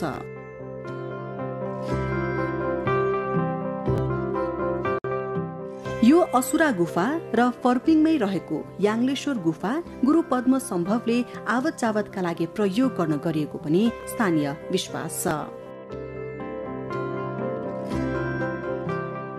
यहाँ पनि पद्म सम्भवको सानो मूर्ति राखिएको छ र दीप प्रज्वलित गरिएको छ। यहाँ रहेको चट्टानको बीचमा टाउको अड्याउन मिल्ने ठाउँ छ जहाँ टाउको राखेमा आनन्द प्राप्ति हुने स्थानीयको विश्वास छ। यो यही परिसर हो जहाँ शेष नारायणको मन्दिर छ। यो उपत्यकाको 4 नारायण मध्ये एक हो। दिशंखु नारायण, इचंगु नारायण, चांगु नारायण र शेष नारायण काठमाडौँ उपत्यकाका 4 प्रमुख नारायण मन्दिरहरू हुन्।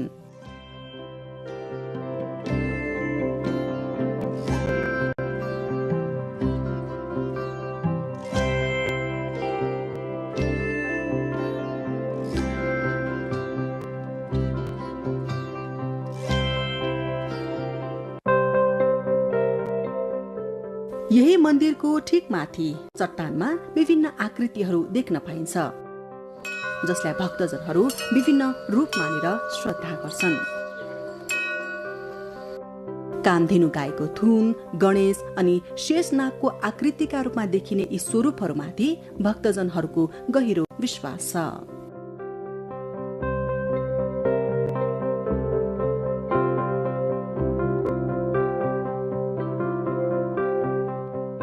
यसै मन्दिर प्रवेश स्थलमा एउटा सानो कुण्ड पनि छ, जहाँ ससानादेखि ठूलठूला असला र रङ्गी बिरङ्गी माछाहरू छन्।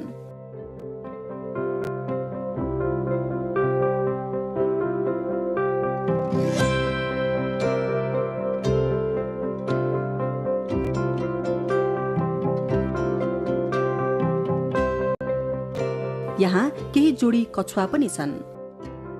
यस कुण्डमा बौद्ध मार्गीहरूले आफ्ना मनोकांक्षा पूरा भएको खुशियालीमा रङ्गी बिरङ्गी माछाहरू छोड्ने गर्दछन्।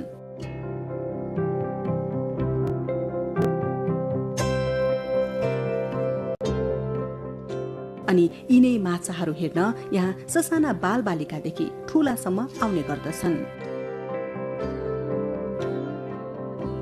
यहाँ आनन्दको अनुभव गर्दै ध्यानमा लीन हुनेहरूको पनि कमी छैन।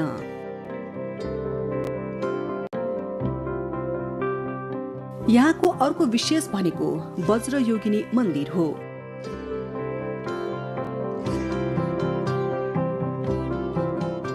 वज्रयोगिनी एक तान्त्रिक देवी हुनुहुन्छ। वज्रयाना र महायानामा वज्रयोगिनीको स्थान उच्च छ। समृद्ध र सुखी जीवनयापनको मनोकामना राख्दै भक्तजनहरू यहाँ आउने गर्दछन्। साथै ज्ञान प्राप्तिका लागि यस ठाउँको भ्रमण गर्नेहरू पनि धेरै छन्।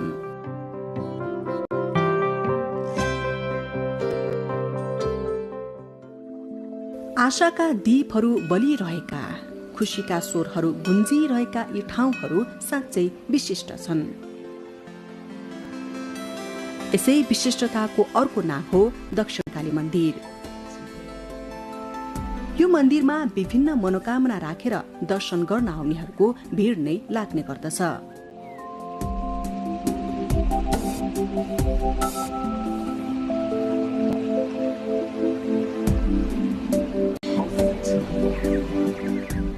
यहाँ विशेष गरी शनिबार, मंगलबार र बिहीबार भिड लाग्ने गर्दछ।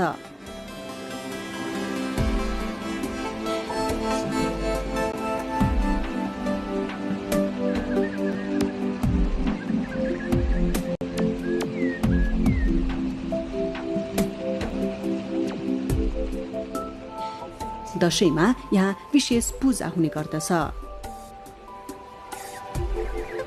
यहाँ छिमेकी मुलुक भारतबाट पनि दर्शनार्थीहरू आउने गर्छन्। यहाँ आउने भक्तजनका लागि पनि खाजा, नास्ता अनि पूजा सामग्रीका पसलहरू राखिएका छन्।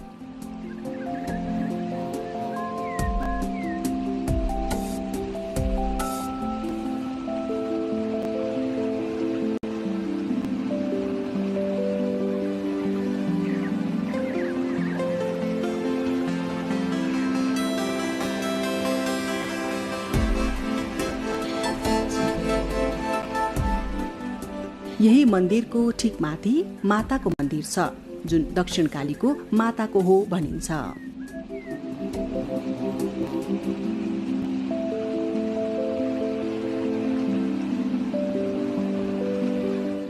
दक्षिणकाली नगरपालिका आर्थिक रूपमा अलि विपन्न हो, तर सांस्कृतिक ऐतिहासिक थलोको रूपमा चाहिँ दक्षिणकाली नगरपालिका धनी नगरपालिकाको रूपमा पर्छ। उदाहरणको लागि माता दक्षिणकालीको मन्दिर पुर्खौँदेखि चाहिँ दक्षिणकाली माताको आशीर्वाद लिने भक्तजनहरूको प्रशस्त मात्रामा चाहिँ आगमन पाइन्छ। प्राचीन दक्षिणकाली, जहाँ माता दक्षिणकाली पहिला त्यहाँ उहाँको वासस्थान, पछि चाहिँ किम्वदन्ती अनुसार पछि तल सरेको भन्ने खालको जुन छ, त्यो मन्दिर पनि एकदम अत्यन्त सुन्दर बनिसकेको छ। र असुरा गुफाबाट मास्तिर जाँदाखेरि सिँढी माथिसम्मै जोडिएको छ र त्यहाँ पानीको केही व्यवस्था पनि छ, सबै कुरा व्यवस्था छ र त्यहाँ पनि नहेरी नहुने ठाउँको रूपमा छ। विदेशी पर्यटकहरू अहिले पनि हालसाल पनि आइराख्नु भएको, सधैँभरि आउने बुद्ध मार्गीयको पवित्र भूमि, गुरु रुम्बुचेले तपस्या सिद्धि गरेको थलो असुरा गुफादेखि लिएर चाहिँ पवित्र यहाँ चाहिँ बुद्ध मार्गीहरूको मठ मन्दिर भएको कारणले यहाँ हिन्दू मात्र नभइकन बुद्ध मार्गीहरूको पनि प्रशस्त यहाँ सम्भावना छ, आइराख्नु भएको छ। अझ थपेर आउनको लागि पनि यहाँ चाहिँ उहाँहरूलाई बसोबासको लागि बुद्ध मार्गीहरूले वासस्थानको पनि राम्रो व्यवस्था मिलाइराखेको छ। र यहाँ आइसकेपछि असुरा गुफा र धेरै यस्ता चाहिँ मठ मन्दिरहरू, बुद्ध मार्गीहरूको मठ मन्दिरहरू भएको ठाउँ भएको कारणले यहाँहरूको टेलिभिजन मार्फत पनि यो कुरालाई उजागर गरिदिन सक्यो भने पर्यटकहरू अवश्य पनि कहाँ घुमौँ, कहाँ जाँदा राम्रो हुन्छ भन्ने अन्यल भइराखेको बेलामा दक्षिणकाली एउटा चाहिँ पर्यटकको लागि गन्तव्य स्थल हो भन्ने कुरा अलिकति हामी कार्यक्रम मार्फत पनि दिन सक्यौँ भने त्यो बढ्छ। खासमा दक्षिणकाली मन्दिर यहाँ भन्दा फरक ठाउँमा थियो। फर्पिङको माथि जंगलमा रहेको दक्षिणकाली मन्दिर जानेहरू हराउन थालेपछि त्यसबेलाका राजा प्रताप मल्ललाई दक्षिणकाली माताले आफूलाई हाल रहेको ठाउँमा सारिदिनु भन्ने सपनामा देखाएपछि हालको ठाउँमा मन्दिर बनाइ सारिएको भन्ने कथन छ। राजा प्रताप मल्लको राज्यकाल भन्दा पनि धेरै पहिला त्यस अवस्थाको मूर्ति फर्पिङ सहर शिखरको घना जङ्गलमा थियो। त्यहाँ मान्छेहरू जान डराउने र हराउने के, मान्छे जस्तै 100 जना गयो कि 1 जना हराउने के।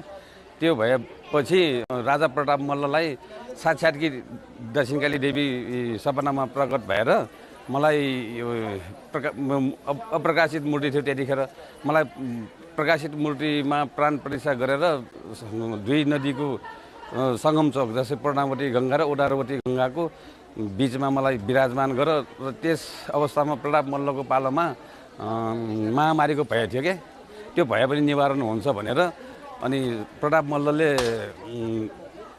दक्षिणकालीको मूर्ति स्थापना गराएको थियो। अब मूर्ति स्थापना गराउँदा पहिला मूर्ति बनाउँदाखेरि त्यो प्राण प्रतिष्ठा गर्दाखेरि त्यस मूर्तिमा प्राण प्रतिष्ठा भएन। त्यो मूर्ति अहिले हनुमान ढोकामा छ। अनि त्यसपछि दोस्रो फेरि प्राण प्रतिष्ठा गरेर गुरु लमकर्ण भट्टले विधिका सारेन, अब जस्तै नरबली सर्प सब बलि सहित प्राण प्रतिष्ठा गरेर यहाँ विराजमान गराएको हो। जस्तै यहाँ नजिकै मुसान पनि छ। अनि देवीको दायाँबाट क्रमशः गणेश, भैरव, ब्रह्मायनी, महेश्वरी, कुमारी, वैष्णवी, बाराई, इन्द्रायणी, चामुण्डा बीचमा दक्षिणकालीमा विराजमान हुनुहुन्छ। यहाँ प्रत्येक चाहिँ अब भिड हुने चाहिँ शनिबार, मङ्गलबार, बिहिबार हो। अब दसैँमा त भन्नै परेन। अनि यहाँ विशेष पूजा चाहिँ वर्षको 2 चोटि हुन्छ। महापूजा वैशाख बढी 13 रोज र अनि भाद्र कृष्ण अष्टमीमा हुने गर्दछ। अब कोही मान्छेको भागल पुरा भएर आउँछन्, कोही मेरो भागल पुरा होस् भनेर आउँछन् हैन। यहाँ अब देश विदेश अथवा पूर्व मेचीदेखि पश्चिम महाकालीसम्मको मान्छेहरू आउँछन्। अहिले त यातायातको सुविधा झन् बढी भएको कारण पहिलाभन्दा यहाँ धेरै अब यात्रुहरूको चाप पनि बढी छ। अब दक्षिणकाली आमाले सबैको इच्छा, मनको इच्छा पुरा गरेकोले नै यहाँ मान्छेहरू आउने गर्छन्। एउटा आस्था त हो हाम्रो हैन। यहाँको अर्को धार्मिक तथा ऐतिहासिक रूपमा प्रख्यात ठाउँ हो कटुवालदह। झोलुङ्गे पुलबाट यो दह पुग्न सकिन्छ। दह भनिए पनि यो ठाउँ खोला बनेको छ। सम्भवतः यो ठाउँ कुनै समयमा दह भएको र कालान्तरमा खोलामा परिणत भएको हुन सक्छ। यहाँ सङ्कटाको सानो मन्दिर पनि छ।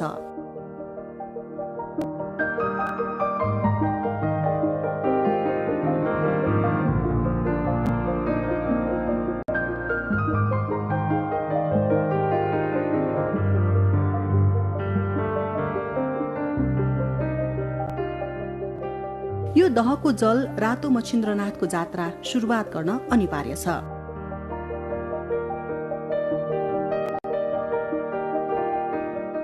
किंवदन्ती अनुसार भारतको आसामबाट रातो मच्छिन्द्रनाथलाई नेपाल ल्याएपछि सुरुमा यही बिसाएर जल चढाइएको थियो।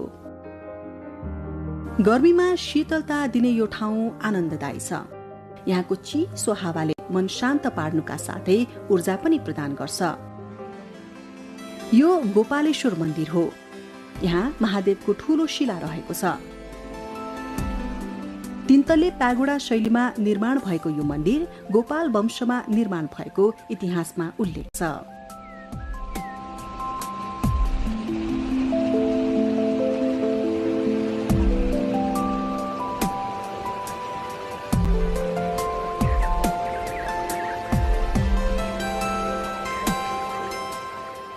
यसै मन्दिरमा कृष्णले आफ्नो भान्जाको व्रतबन्ध गरेको पनि विश्वास गरिन्छ।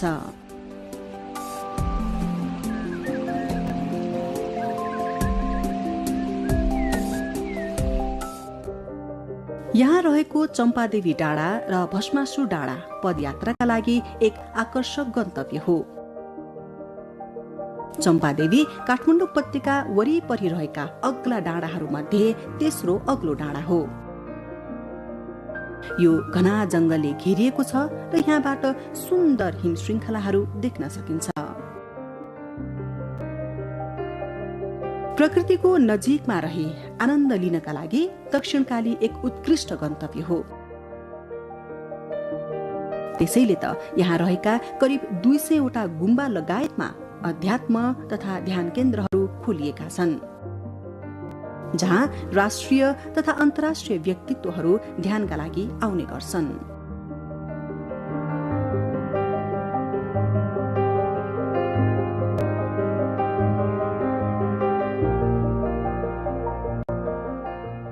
हाम्रो यहाँ लोकल ग्राहकदेखि बाहिरी टुरिस्टहरू, इन्टरनेसनल ग्राहकदेखि सबैजना आउनुहुन्छ। यहाँ चाहिँ नजिक चाहिँ दक्षिणकाली परेको हुनाले र अर्को हाम्रो चाहिँ बुद्धिस्टको चाहिँ पनि ठुलो तीर्थस्थल भएको भएर दुवै सबैजना आउनुहुन्छ। कोही चाहिँ 1-2 दिन पनि बस्छन्, कोही 1 दिन मात्र शुक्रबार प्राय बस्नु भएर शनिबार दर्शन गरेर जानेहरू पनि हुन्छन् भनेदेखि कोही चाहिँ 6-7 दिन बस्ने, कोही 10-15 दिन बस्नेहरू पनि हुन्छन्।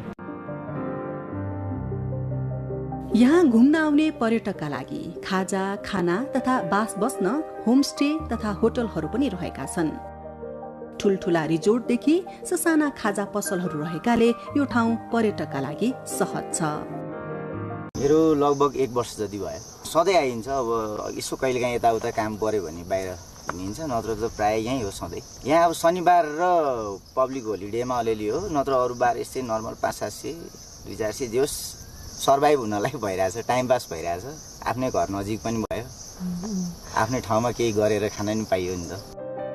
दक्षिणकाली नास्पाती र लप्सीका लागि विशेष प्रख्यात छ।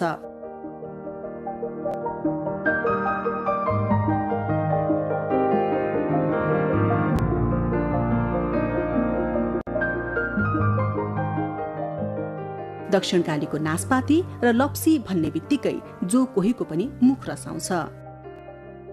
यहाँका खेत बारीहरूमा नास्पाती र लप्सीका रुखहरूले घर बनाएका छन्।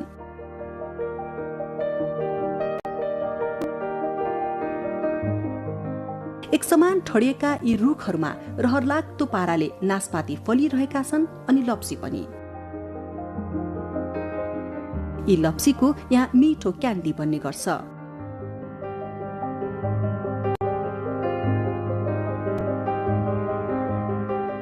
केही अमिलो अनि केही गुलियो हुने यी क्यान्डीले धेरैको मुख मिठो बनाएको छ। लौसी हामीले बोटमै किन्छौँ, बोटै लिएर खेताल लगाएर उ गर्छौँ होइन। अरू यही सामान बनाउने हो। पहिला लौसी झार्ने सिजन यस्तो हुन्छ, हामीले कात्तिकको लास्टदेखि सुरु गर्छौँ। कात्तिकको लास्टदेखि पुससम्म। त्योभन्दा अगाडि अलिकति गुदीभरि आउँदैन होइन। त्यो बेला सुरु गरेपछि तल उसिनी ताख्ने काम नै भइरहेको हुन्छ, यहाँ काम नै भइरहेको हुन्छ। हाम्रो दार्जिलिङ पनि जान्छ अहिले चाहिँ प्राय सर्लाहीतिर, अनि पोखरा बढी, अनि काठमाडौँ बढी। काठमाडौँ अनि मेरो यही लोकल बजारमा नै रहेछ। म आफै किन्छु नास्पातीहरू नि, अनि प्राय अलिक ठुला छानेर काठमाडौँ नै बेच्छौँ हामी। काठमाडौँमा अलिक ठुला बेच्छ, अनि तराईतिर इन्डियातिर चाहिँ अलिक ठिक यत्र साइजको पठाउँछौँ।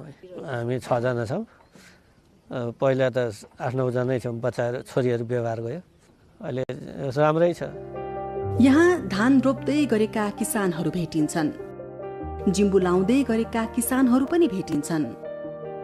जहाँ हेरे पनि हरियाली देखिने यो ठाउँ धार्मिक, ऐतिहासिक र प्राकृतिक सम्पदाले भरिपूर्ण छ। दक्षिणकाली काठमाडौँको नजिकमा रहेको एक आकर्षक पर्यटकीय गन्तव्य हो। प्रकृतिसँग आलिङ्गनका लागि र आध्यात्मिक शान्तिको खोजीका लागि यो ठाउँ एक उपयुक्त गन्तव्य हो। व्यस्त जीवनशैली र कोलाहलबाट मनको शान्ति प्राप्तिका लागि ध्यान तथा साधनामा लीन हुन यो ठाउँ उत्कृष्ट छ।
A reflection of biodiversity along with nature and culture. A view of the silver-like shining mountain range right before your eyes. A chronicle of the rituals and traditions of Kirati people from creation to civilization and the present day. A unique tourist trail in Nepal, filled with natural beauty, the Mundum Trail.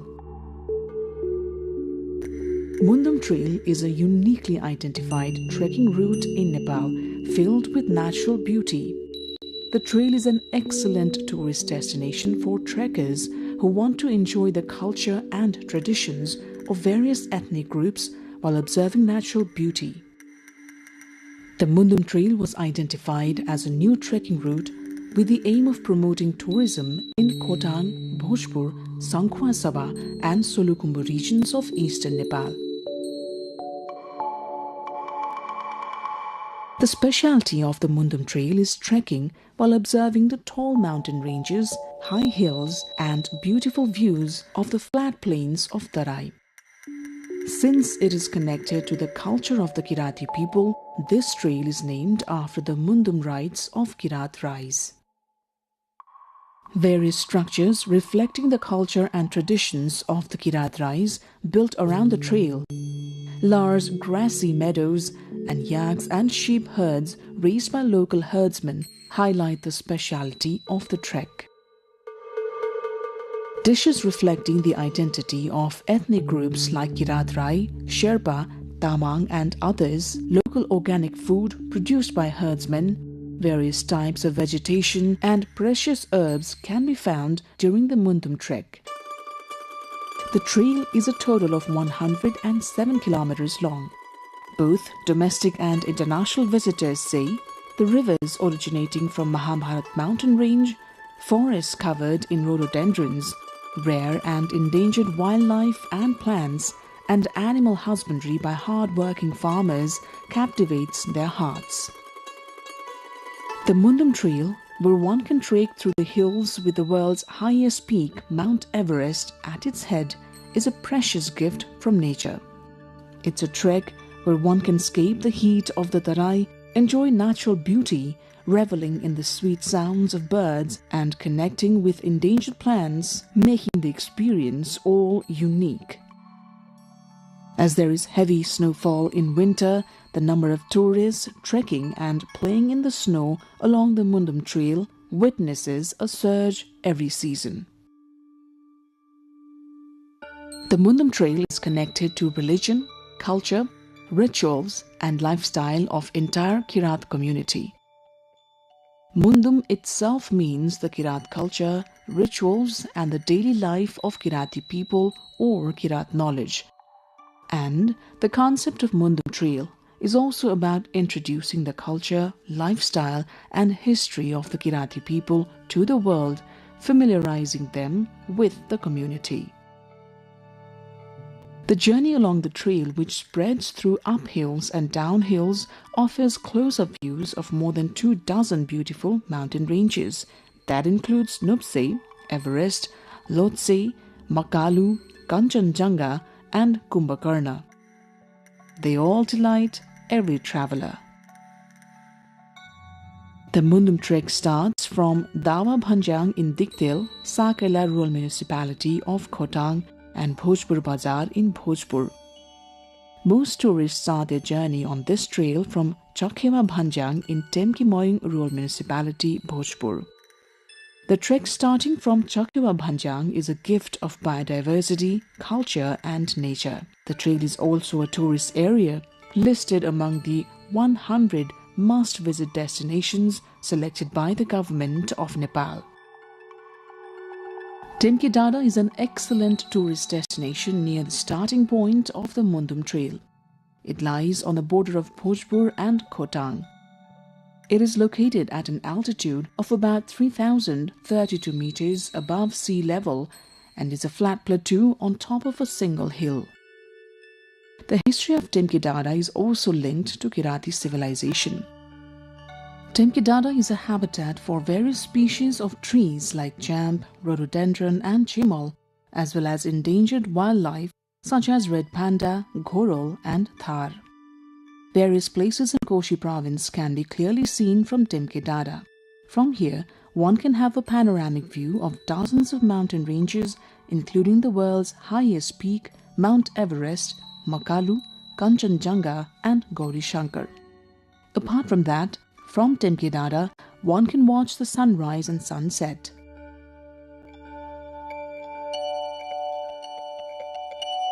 And when the weather is clear, one can even see the cities of Sikkim, Darjeeling, Kalimpong, Siliguri in India, and cities in Bhutan. The Kirati people perform special worship on full moons of Baisakh. In this area, precious herbs, locally called Chiraito, Majito, Thulo Okhete, Pakhanbed, Nagbeli, Ban Karela, Muse Karela and Satua are found in abundance. Another major attraction of Temke Dada is the rhododendron. During blooming season, the forest in this area becomes vibrant red with fully bloomed flowers. After a hike and exploration of Temke Hill, surrounded by beautiful nature, one reaches Dhotre Deorali in about 6 hours. During the journey to Dhotre, trekkers enjoy nature's embrace, marvel at various rock formations and relish the trek while connecting with the high hills.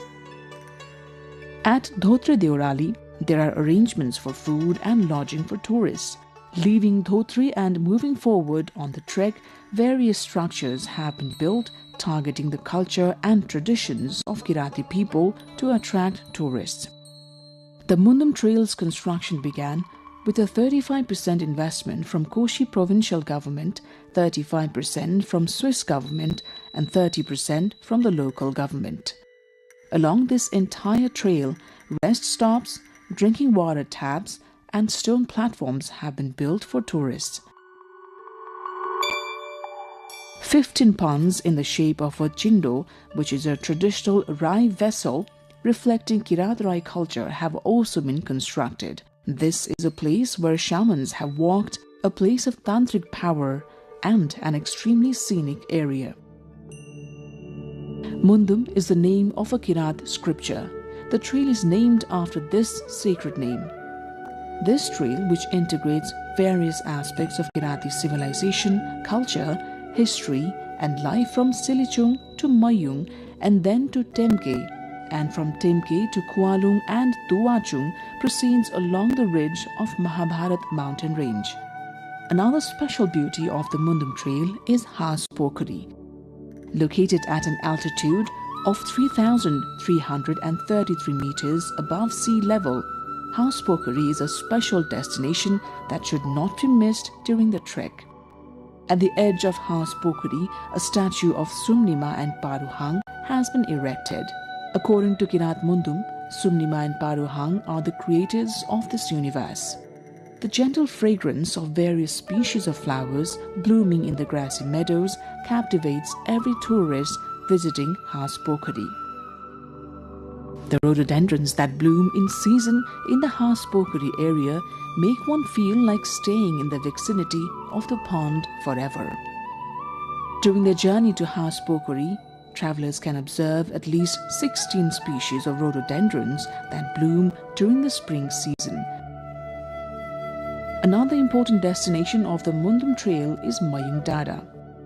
Located in Temke Mayung Rural Municipality of Bhojpur, Mayung Dada is a beautiful place with tourism potential. The journey to Mayung Dada, which is at an altitude of about 3,600 meters above sea level, takes place through the middle of a very smooth meadow. During this journey, any tourist with the melodious sound of music wishes to be immersed in the glory of beautiful nature, even if for a short while.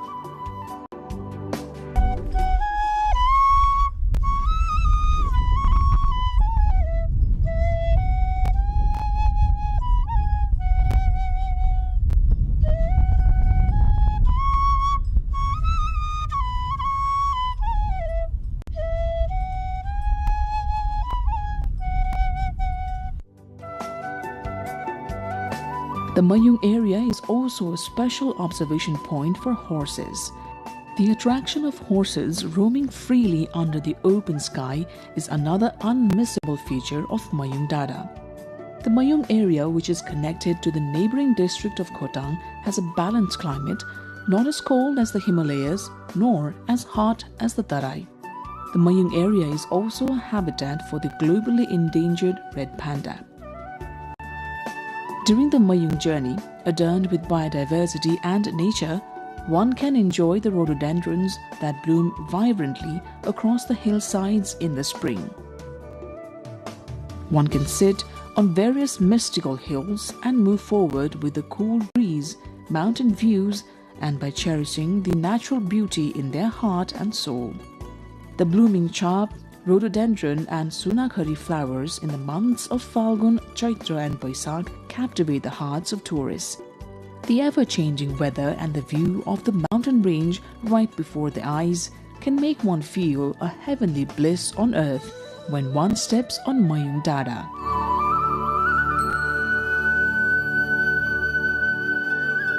From Mayung Dada, most of the hilly districts of eastern Nepal, as well as the high hill plains and villages of Nepal and India, look as if they are in the palm of one's hand, making one want to keep watching. When the crimson rays of early morning sun touch the mountains on the other side, the joy of kissing the heights is immeasurable. From Mayung Dada, one can also view more than 24 beautiful Himalayan peaks. This includes Charpate, Mera Peak, Nuptse, Everest, Lhotse, Lhotse Sar, Makalu, Kanchenjunga and Kumbhakarna. Travelers say is less tiring and also does not give one altitude sickness. The trail located in the Mayung region is considered excellent.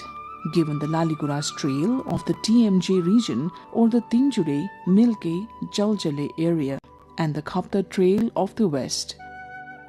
On the Mundum Trek, after passing through Chakhewa Bhanjang, Mayung Dada, Has Pokhari, Satobato, Laure Bhir, Rawathap, and Salpa Bhanjang, on the fourth day of the journey, one reaches the famous pilgrimage site Salpa Pokhari. Salpa Pokhari is situated at an altitude of 3,400 meters above sea level and is considered by the Kirati people as their ancestral place of origin. Kirati people hold a belief that one must visit Salpa Pokhari at least once in their lifetime. Hence, during Udholi and Ubholi full moons, many pilgrims visit Salpa Pokhari, a place filled with religious faith and natural beauty. Salpa Pokhari, known as the confluence of 4 districts, Khotang, Solukhumbu, Bhojpur and Sankhwa Sabha, is a place of natural beauty. Salpa Pokhari is located in Dobhani village of Salpa Silichung rural municipality in Bhojpur. It can be reached via the Mundum Trail, passing through Dikdale in Khotang, Lal Kharka and Mayung Dada. However, there are other routes to reach Salpa Pokhari as well. It is said that Tenzing Norgay Sherpa and Edmund Hillary used the route through Salpa Pokhari during their first ascent of Mount Everest. Salpa Pokhari is also a multi-religious center of faith, as apart from Kiratis, various ethnic groups, including Hindus and Buddhists, hold fairs at this place 4 times a year. There is a religious belief that people who are born unable to speak can start speaking after being dipped in the waters of this pond, and childless couples are blessed with children after visiting Salpa Pokhari.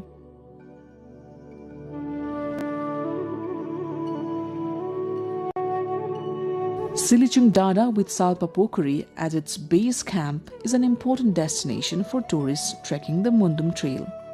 Tourists who reach Salpa often make a return trip to the summit of Silichung Dada, which stands at an altitude of 4,100 meters. Specially considered a significant center of religious faith for the Kirati people, from the Silichung Peak one can easily view the Himalayan range as well as the flat plains of the Tarai. From Silichung, 6 Himalayan peaks including Everest, Makalu, Kanchenjunga, Kumbhakarna and Mera Peak can be seen right before one's eyes.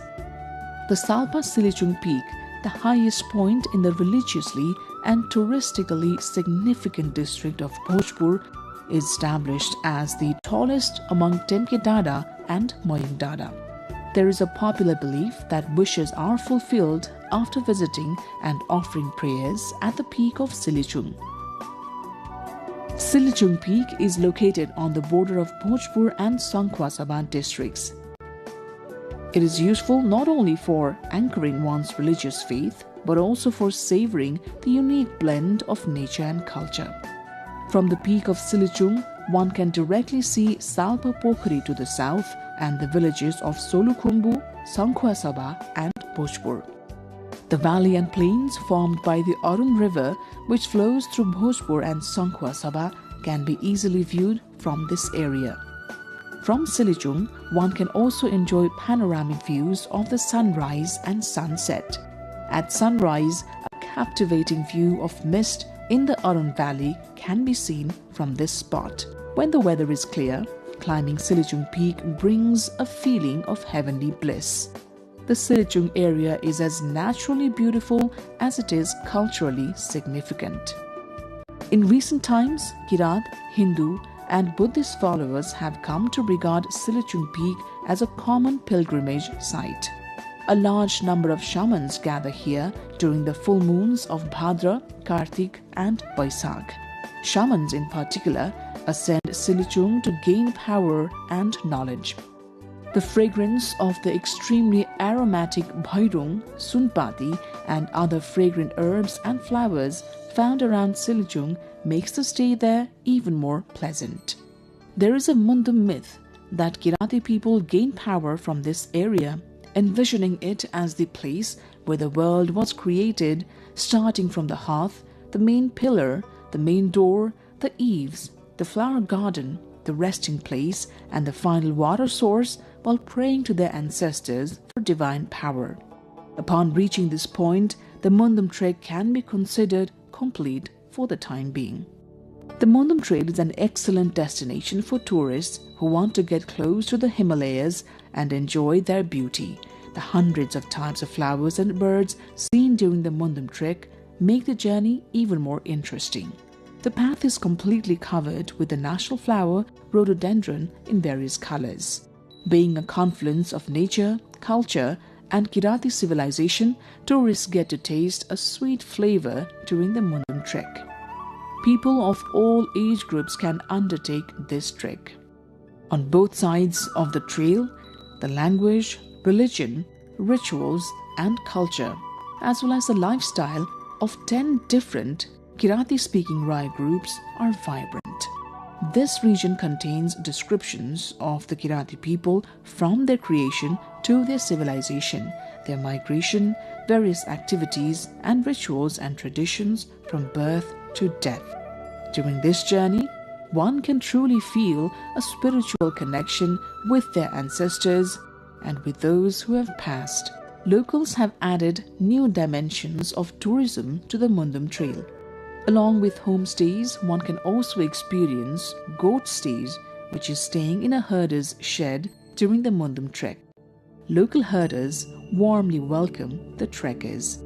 This trail of indigenous civilization has recently emerged in the tourism world as a top cultural destination.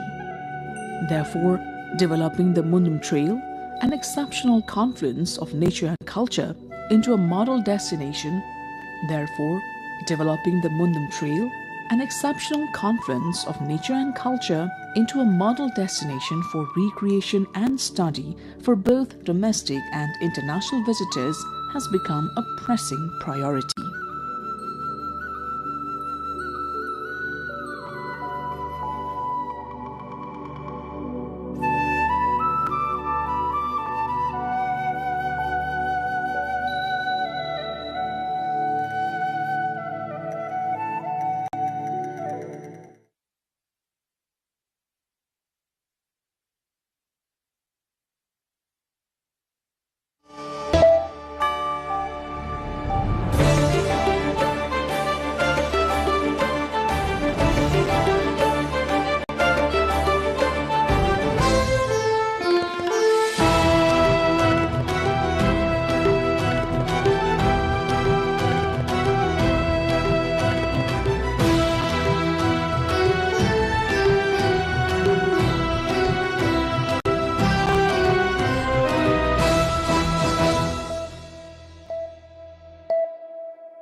Generational power struggle within Nepali Congress ends in a split, legality and status battle likely to ensue.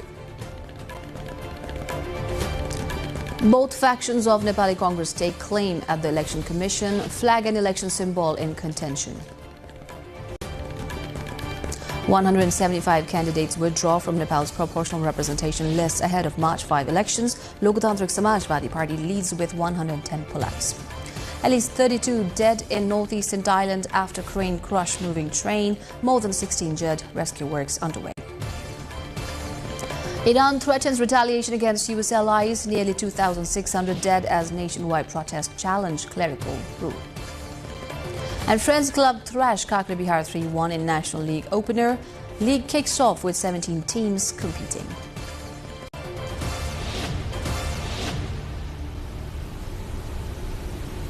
Hello there, I'm Smituki Singh Tamang and this is NTV World News Hour coming to you live from Kathmandu at 2200 hours.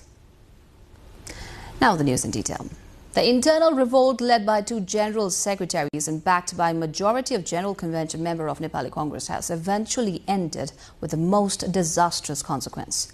While Nepali Congress remains the party of the inception side led by Sher Bahadur Deuva and the other side now led by Gagan Kumar Thapa, whose faction's legality and status is yet to be determined by the Election Commission and probably by the Supreme Court. Both the sides held their fort as the claims remained the same throughout 2 days of negotiations. This is not just a leadership battle, but a contest over party identity, reform and generational change versus institutional control and electoral strategy. What beacons for the new faction till date, until its status is cleared by state entities concerned, is yet to be seen, but the split will likely affect the political course of the country, including the March 5 election.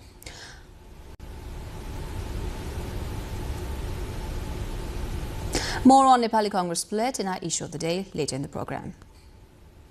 Nepali Congress has wrapped up its special general convention confirming its key leadership positions. Gagan Kumar Thapa has been elected as party president, while Pradeep Paudel and Guru Raj Khibire were nominated as general secretaries. Other office bearers and central committee members have also been finalized, paving the way for a new leadership team under Thapa. The Special General Convention Organizing Committee has announced that the new committee will be submitted to the Election Commission the following day. However, the party continues to face internal conflict over the legality of the convention.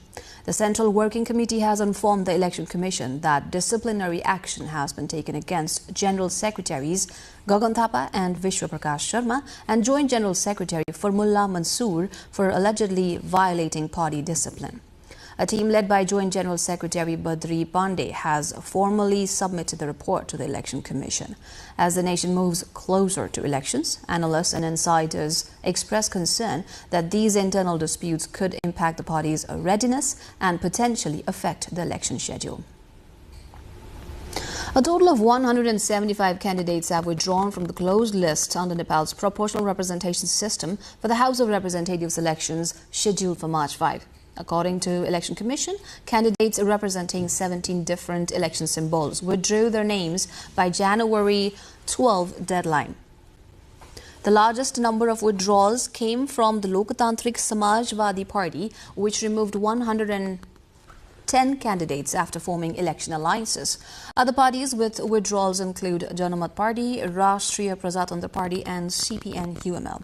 Nepal's general election will elect 275 lawmakers, with 165 chosen through direct voting and 110 through proportional representation. More on this in our cover story later in the program. At least 32 people have been killed and more than 60 others injured after a construction crane collapsed onto a moving passenger train in northeastern Thailand. The crane derailed the train and crushed several carriages, one of which caught fire. Official records show around 195 passengers were on board when the accident occurred at about 9 a.m. local time. Rescue teams later evacuated all passengers and many of the injured were taken to hospitals across the region. The Thai government has ordered an investigation into the incident, which follows a series of fatal accidents blamed on safety lapses.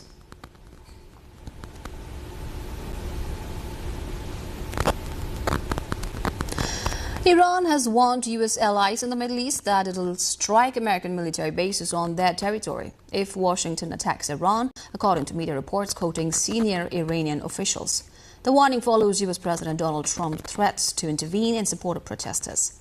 Meanwhile, a rights group says the death toll from nationwide unrest has risen to nearly 2,600. The U.S.-based human rights activist news agency reports it has verified the deaths of 2,403 protesters and 147 government-affiliated individuals. Iranian authorities have accused the United States and Israel of fueling the unrest, describing the violence as acts of terrorism.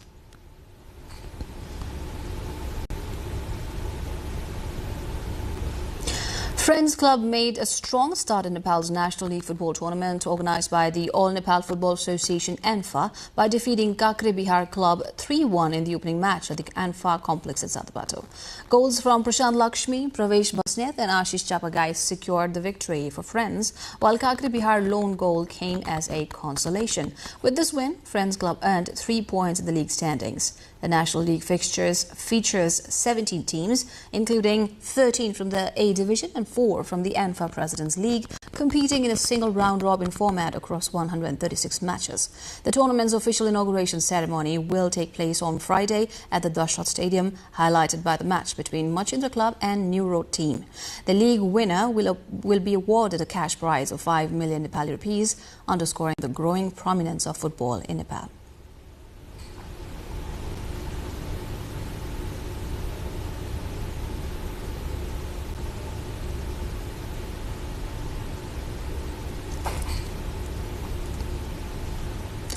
Tensions are rising within Nepal's largest political party as the Nepali Congress moves to take action against top leaders accused of violating party discipline. While the party leadership calls it a necessary step, those targeted argue the move is unjustified amid an ongoing leadership election. More on this in our issue of the day.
You're watching NTV World, and this is the News Hour.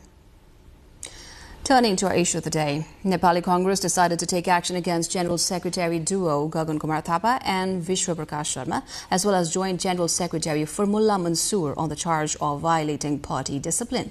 General Secretary Thapa and Sharma, along with Joint General Secretary Mansoor, are accused of leading the special convention called by the Congress's special convention supporters, as well as participating in the process of moving forward with the election to select new leadership of the party through the special convention. Nepali कांग्रेसको पार्टीको साधारण सदस्य समेत नरहने गरी आजका मितिबाट लागू हुने गरी पार्टीबाट निष्कासन गरिएको छ। कारबाहीमा परेका पदाधिकारी तथा सदस्यहरू गगन कुमार थापा महामन्त्री, विश्व प्रकाश शर्मा महामन्त्री, फर्मुला मनसुर सहमहामन्त्री। Meanwhile, General Secretaries Gagan Thapa and Vishwa Prakash Sharma criticized the move as unjustified, pointing out that the Special General Convention to elect new leadership is already underway according to party rules. Congress पार्टीको केन्द्रीय कार्यसमितिको बैठकले दुईजना महामन्त्री र सहमन्त्री निकाल्यो। तपाईको private company हो निकाल्नुलाई। तपाईले घरबाट निकाल्नु भएको हो। उहाँहरुलाई के लाग्यो उहाँहरुले गर्नुभयो, बाँकी कुरा अब यो हलले गर्छ।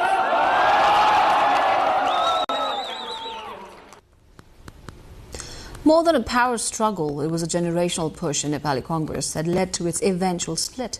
While the history will record it as the yet another split in the largest party of Nepali politics for the past 8 decades, the culprit will also be ascertained by the time. Diksha Awasthi analyzes the revolt in Nepali Congress. From Gen Z voices to the streets to an open revolt inside the party, Nepali Congress has split once again. Generational frustration, delayed party reforms, and an establishment unwilling to listen have now turned into a full-scale power struggle between senior leaders and a younger generation of stalwarts. The crisis resulted in the most dreaded split of arguably the largest party in Nepali politics for the third time in its 80-year-plus history. Party General Secretary duo Gagan Thapa and Vishwa Prakash Sharma revolted, citing delays in holding the General Convention in time, and organized the Special General Convention, gaining majority with 56.12% attendance of General Convention delegates. For the party establishment, it was indiscipline, which followed suspension of general secretaries and deputy secretary.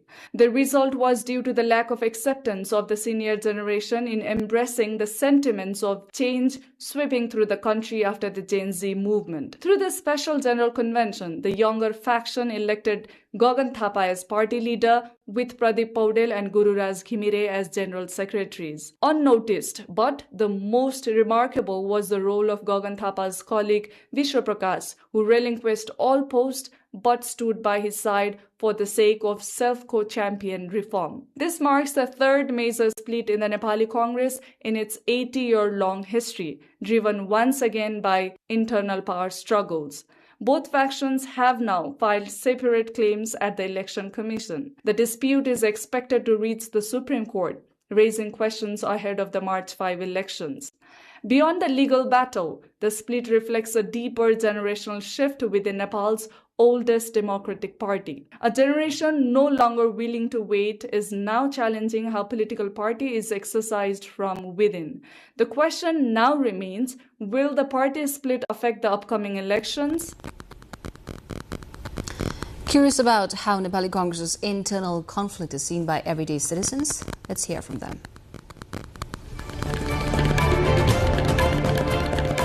और 7 सालको क्रान्तिदेखि लिएर कयौं किसिमका क्रान्तिहरूमा अग्रसर गराएर आजसम्म यो प्रजातन्त्रको लोकतन्त्रको बारेमा जुन लड्दै आएको काम कांग्रेस हो, आजको फुटले गर्दाखेरि केही क्षति हुन्छ। किनभने अब यो चुनाव आएको छ, यो पनि गर्नलाई असम्भव छ।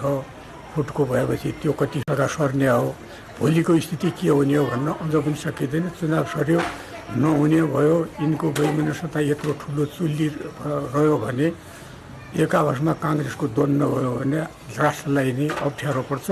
तर पछि मिल्न सक्छ, मिल्छ पनि। तर यदि मिलेन भने जसरी घर फाटेर बङ्गावट हुन्छ त्यसरी राष्ट्र पनि नेपाली कांग्रेसको एक तह लागेन, भोलि राम्रो भएन भने यो राजनीतिमा ध्रुवीकरण भएर जान्छ। नेपाली कांग्रेसभित्र देखिएको व्यवहारले राष्ट्रिय राजनीतिमा अत्यन्तै नकारात्मक प्रभाव पार्छ। यो मुलुकको सबैभन्दा पुरानो र लोकतान्त्रिक पार्टी हो। विभाजनै हुन गइरहेको परिप्रेक्ष्यमा म चाहिँ यो पार्टी जीवनका लागि अत्यन्त नराम्रो, मुलुककै लोकतान्त्रिक भविष्यका लागि नराम्रो र मुलुकमा शान्ति, अमन, चयन र प्रगति त्यो पनि लोकतान्त्रिक किसिमले खोज्ने जनताका लागि नराम्रो भएको मलाई लागेको छ। जो फागुन 21 गतेको जो चुनाव छ त्यसमा चाहिँ अब पार्टी विभाजन हुने भयो भने अब यसमा चाहिँ को चाहिँ वैधानिकता हो, त्यो प्रश्न खडा हुन सक्छ। अब राष्ट्रिय राजनीतिमा पार्टी ठुला पार्टीहरूको यो यस्तो देखिँदा अलिकति अप्ठ्यारै बुझिन्छ।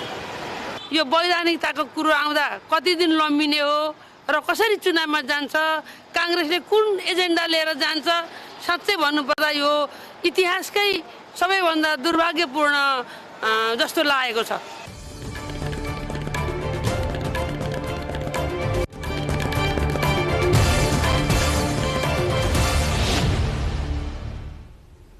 And that wraps up our issue of the day. A wave of withdrawals is reshaping Nepal's upcoming House of Representatives election, with 175 candidates from 17 parties stepping back from the proportional representation lists. Lokatantrik Samajwadi Party leads the trend, adjusting to its new election alliances, while the Election Commission enforces a strict zero-tolerance code of conduct for the polls. Details and analysis in our cover story segment.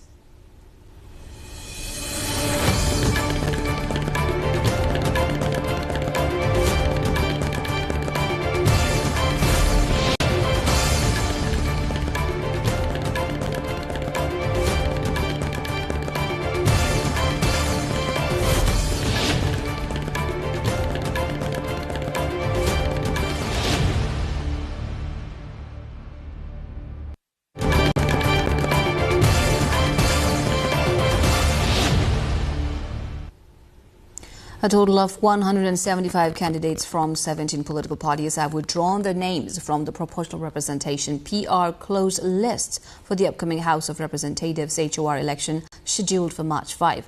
Lokatantrik Samajwadi Party accounting for the largest number at 110, following its new election alliance with other parties. Sabika Shrestha takes a look.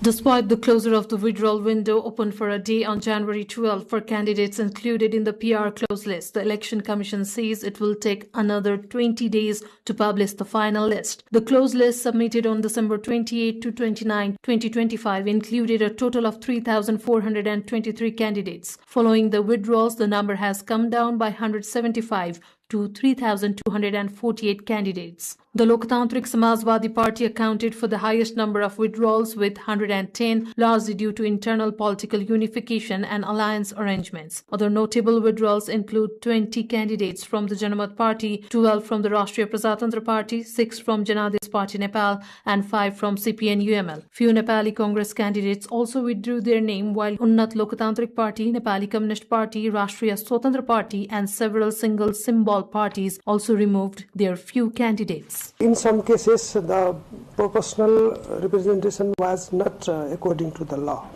We sent the notice to respective political party. They corrected it up to 27 posts. It is already concluded. It is regular process, so it will go on up to 20th March. It will continue, and at that date we will finalize the candidate list of proportional. Following the withdrawal, the Election Commission has permitted political parties to submit replacement candidate names by January 16, strictly within the same inclusive category to maintain proportional representation. After considering objections, the Election Commission will publish the final PR closed list by February 3, after which no further changes will be allowed ahead of the election. The latest development highlights the Election Commission's ongoing efforts to ensure legal compliance, inclusivity and transparency in the PR electoral process as Nepal moves closer to the national polls. Sabika Shrestha with camera person Ram Thapa reporting for NTV World. Meanwhile, the Election Commission has introduced punitive measures in the Code of Conduct for the upcoming elections on March 5. Commission spokesperson says previous elections, violators of the code were only asked for clarification and cautioned. However, this time the Commission has adopted a zero-tolerance policy with legal provisions for immediate penalties. We have already published the Code of Conduct approved by the Election Commission. It is already published. We can see it in the website of Election Commission. There are some provisions. Among the provisions, some are based on the ethical part and some are based on the legal part. Political party must be accountable in the ethical manner and the legal manner also. There are 3 types of punishment. The lowest one is we draw the attention of political party who do not follow the Code of Conduct. After that, Election Commission can financial punishment. Election Commission can do the financial punishment. There are some categories in which case what type of amount is punished, and in third case Election Commission can cancel the nomination of those candidates who do not follow the code of conduct.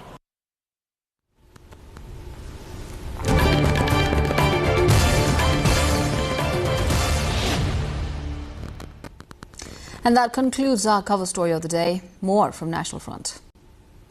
A new report has revealed a decline in Nepal's child population. According to a thematic report released by the National Statistics Office, the 2021 census indicates that children currently make up 34% of the country's total population, but projections suggest this will fall to 22% by 2050.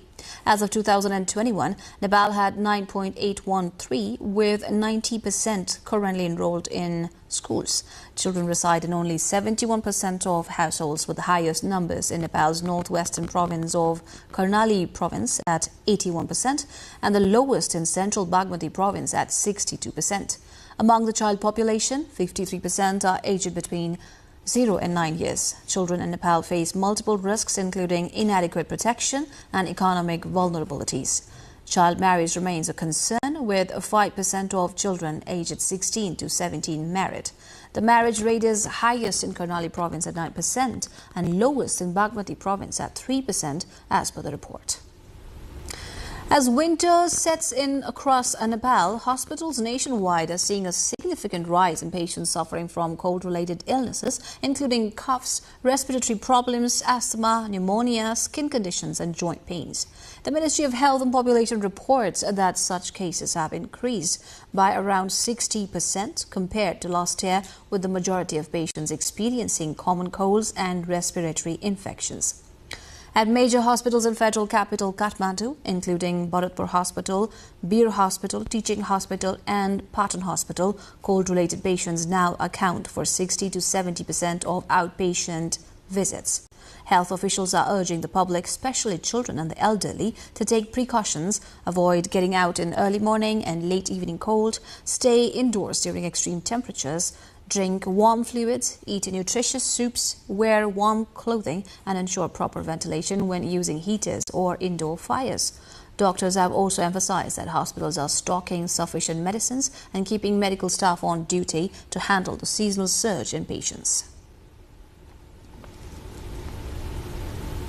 The latest census of aquatic or water birds in the wetlands and lakes of the Pokhara Valley has recorded an increase in bird numbers but a decline in species diversity. The census jointly conducted by the Tiger Mountain Pokhara Lodge and Pokhara Bird Society found that overall aquatic birds population spiked by 10.2% compared to last year. However, the number of species has declined by 13.2%, stated a press statement issued here today by Jalak Chaudhary and Manashanta Gimire, regional coordinators of the Asian Aquatic Bird Census in Pokhara. A notably lower diversity of aquatic birds was recorded in Fewa Lake in the bird count that concluded on January 9 this year. Of all other lakes in Pokhara Valley, the Fewa Lake used to house the widest variety of indigenous and migratory aquatic birds.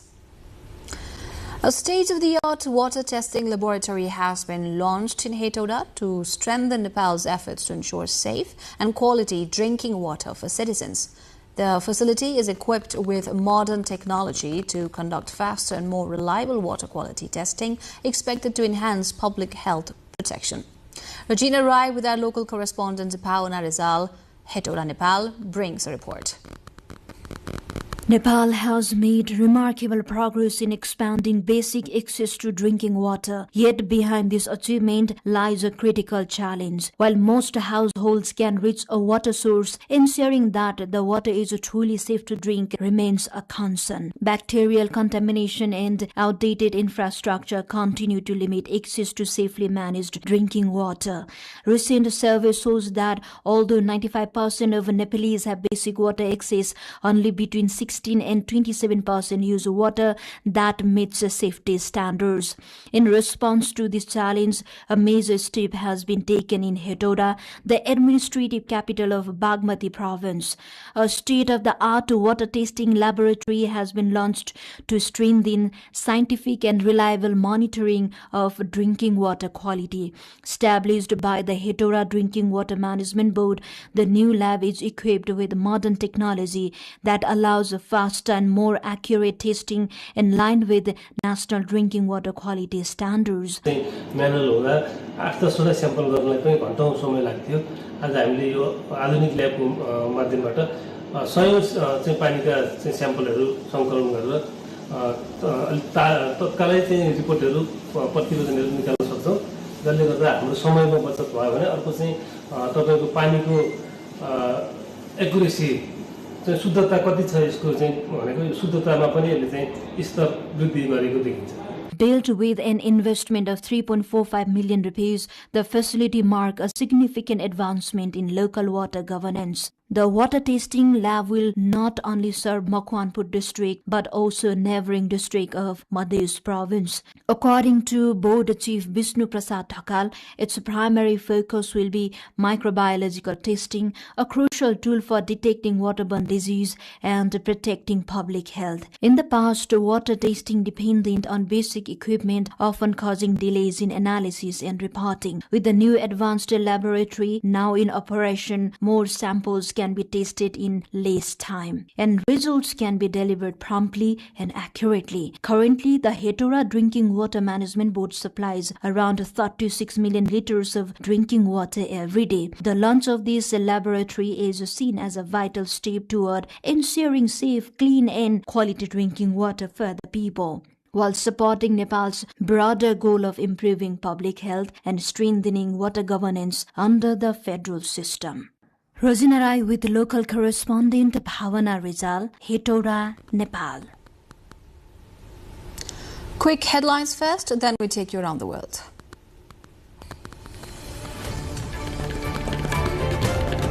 Generational power struggle within Nepali Congress ends in a split, legality and status battle likely to ensue. Both factions of Nepali Congress take claim at the Election Commission, flag and election symbol in contention. 175 candidates withdraw from Nepal's proportional representation list ahead of March 5 elections. Lokotantrik Samajwadi Party leads with 110 plugs. At least 32 dead in northeastern Thailand after crane crushed moving train. More than 16 dead, rescue works underway. Iran threatens retaliation against US allies. Nearly 2,600 dead as nationwide protests challenge clerical rule. And Friends Club thrash Kakri Bihar 3-1 in National League opener. League kicks off with 17 teams competing.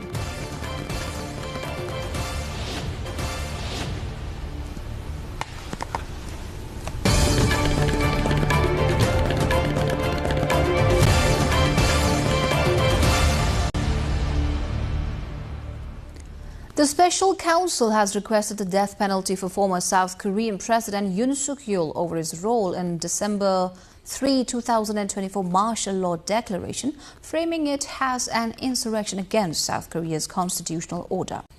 The sentencing hearing, which concluded early Wednesday after approximately 17 hours of proceedings, also involved 7 other high-ranking officials implicated in the incident.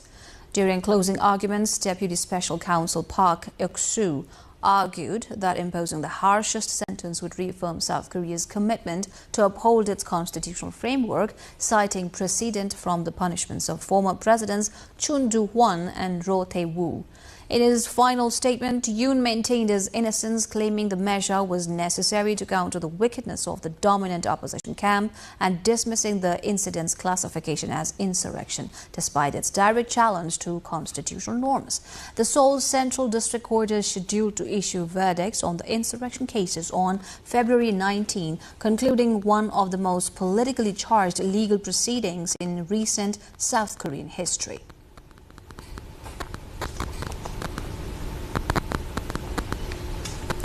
A United Nations agency says more than 100 children have been killed in Gaza since the ceasefire began in the territory last October. UNICEF gave the figure on Tuesday, renewing its call for the truce to be upheld. Israel has continued to stage attacks in Gaza even after the ceasefire took hold, claiming violations by Hamas. A winter storm is adding to the misery in the enclave. An NHK crew found multiple tents destroyed by strong winds in Gaza City in the north on Tuesday. Local health authorities say 3 people were killed when gusts toppled the building that had been damaged in a military strike. Residents say they need shelter to live in, blankets and winter clothes to protect them from the cold. China successfully launched a Long March 8A carrier rocket on Tuesday, deploying a new batch of low-orbit internet satellites onto space. The mission marked the 18th deployment of China's low-orbit internet satellite constellation, designed to expand nationwide broadband coverage and support global satellite internet services. Officials reported that the payloads were successfully placed into their predetermined orbits, consistent with mission objectives. The Long March 8A rocket, part of China's expanding commercial and military-capable space program, has been developed for medium-lift launches and increasingly used for rapid deployment of satellite constellations. The mission is part of a broader plan to enhance China's strategic capabilities in space-based communications, with potential applications ranging from civilian broadband to national security initiatives. An annual winter event of lighting up traditional thatched roof houses has begun at a UNESCO World Heritage Site in central Japan. This year's illumination started on Monday in Gifu Prefecture's Shirakawa village, a popular tourist destination with rustic gastro-style houses. A total of 108 spotlights were turned on at 5:30 p.m., letting visitors enjoy the steep, snow-covered roofs and trees illuminated against the darkness. A tourist from Fukuoka Prefecture in the Kyushu region said it was fantastic and wonderful, adding that the snowy scenery alone is impressive enough for a person from the southwestern Japanese region.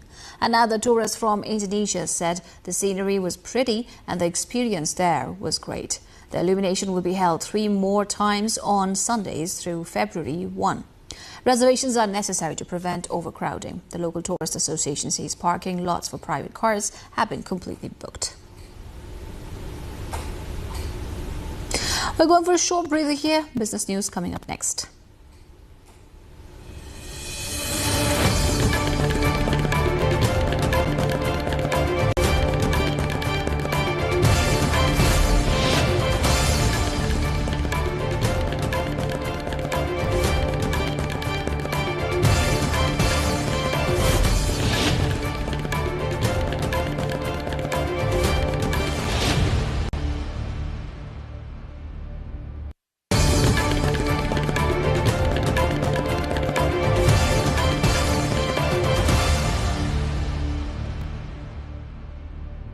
China reported a record trade surplus in 2025, according to figures released on Wednesday by the General Administration of Customs of China.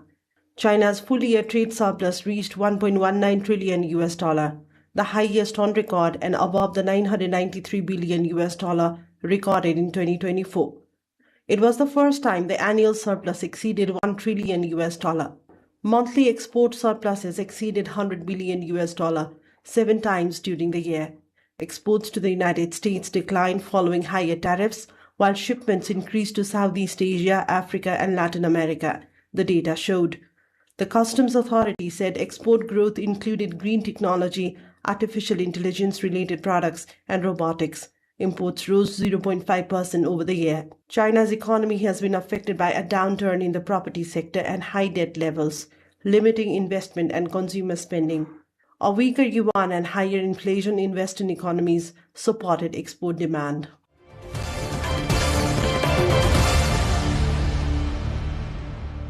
Switzerland Federal Council has approved a final negotiating mandate for talks with the United States on legally binding trade agreement, the government said on Wednesday. The move follows a non-binding framework agreed on November 14 aimed at reducing U.S. tariffs on Swiss imports. Under the framework, the United States set a 15% ceiling on additional tariffs on Swiss goods down from 39%, with the change applied retroactively. Switzerland agreed to lower duties on selected U.S. products, including fish, seafood, and non-sensitive agricultural goods. The Federal Council said the talks aim to secure tariff relief and stabilize bilateral trade. The negotiations come ahead of the World Economic Forum in Switzerland next week, which organizers say will be attended by U.S. President Donald Trump as part of the largest ever U.S. delegation, along with Secretary of State Marco Rubio and Treasury Secretary Scott Bessent.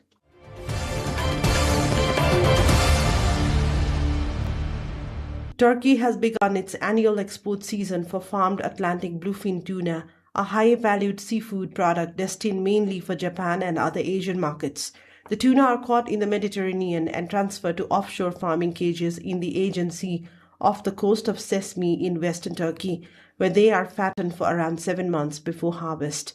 Once they reach commercial size, the fish are harvested by divers and shipped overseas. Some specimens weigh up to 500 kilograms, making bluefin tuna among Turkey's most valuable seafood exports by unit price.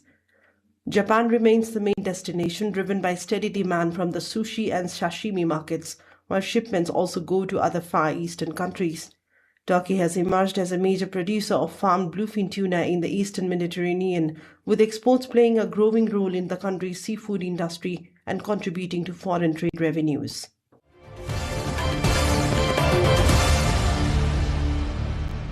France's data protection watchdog, the CNIL, has fined telecoms group Liad around $48,000 over a major customer data breach at its free mobile units.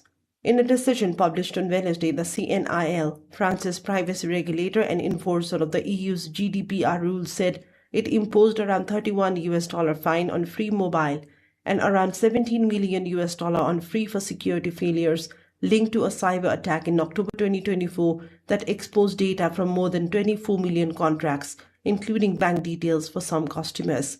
The regulator ordered the companies to strengthen security measures within 3 months and delete long-retained customer data. Free said the sanctions were unprecedented and said it would appeal to France's top administrative court.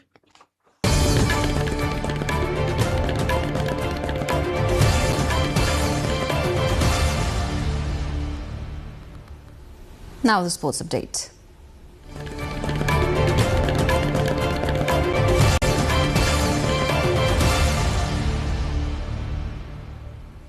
Organizers of the 2028 Summer Olympics in Los Angeles pledged an affordable and inclusive games as they prepare to launch registration for a ticket lottery. LA28 Chairman Cassie Wasserman announced that 1 million tickets for both the Olympics and Paralympics will be priced at $28, while roughly a third of the 14 million tickets on sale will cost $100 or less. Officials highlighted that the ticket lottery would open in the coming months, allowing fans to secure spots before general public sales begin. The announcement also emphasized the Paralympic Games, with organizers committing to equal attention and affordable pricing to promote inclusivity and visibility for athletes with disabilities. LA28 officials said additional initiatives, including transportation subsidies and community programs, would further support attendance. The Games are expected to generate significant economic and tourism benefits for Los Angeles while maintaining a focus on sustainability and equitable access.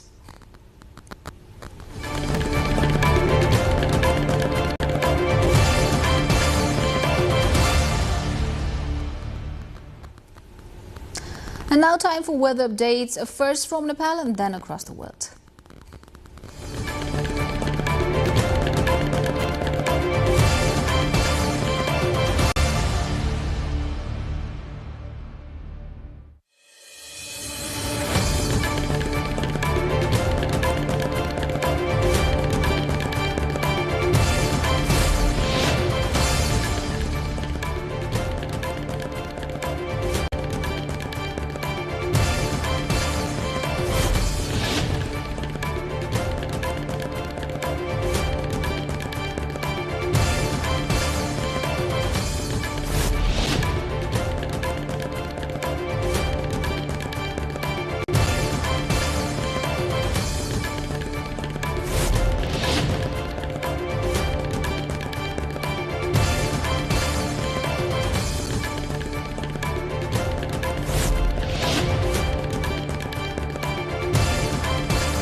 And before we say goodbye, let's take one last look at our top stories.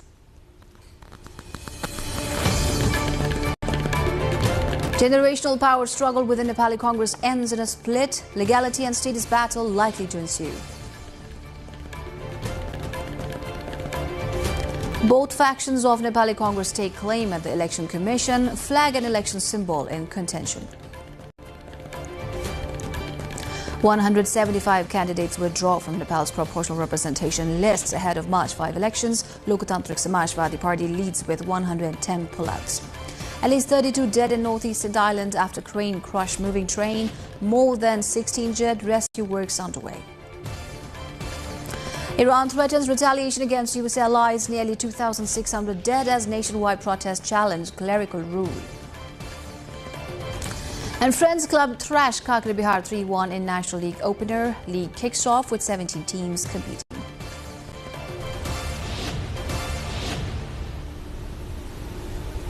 And that's it for this edition of NTV World News Hour. Do join us through our social media and get the latest updates from our official website, nepaltelevision.com. I'm Smita Gising Thamang signing off for now. Thank you for staying with us. Good night.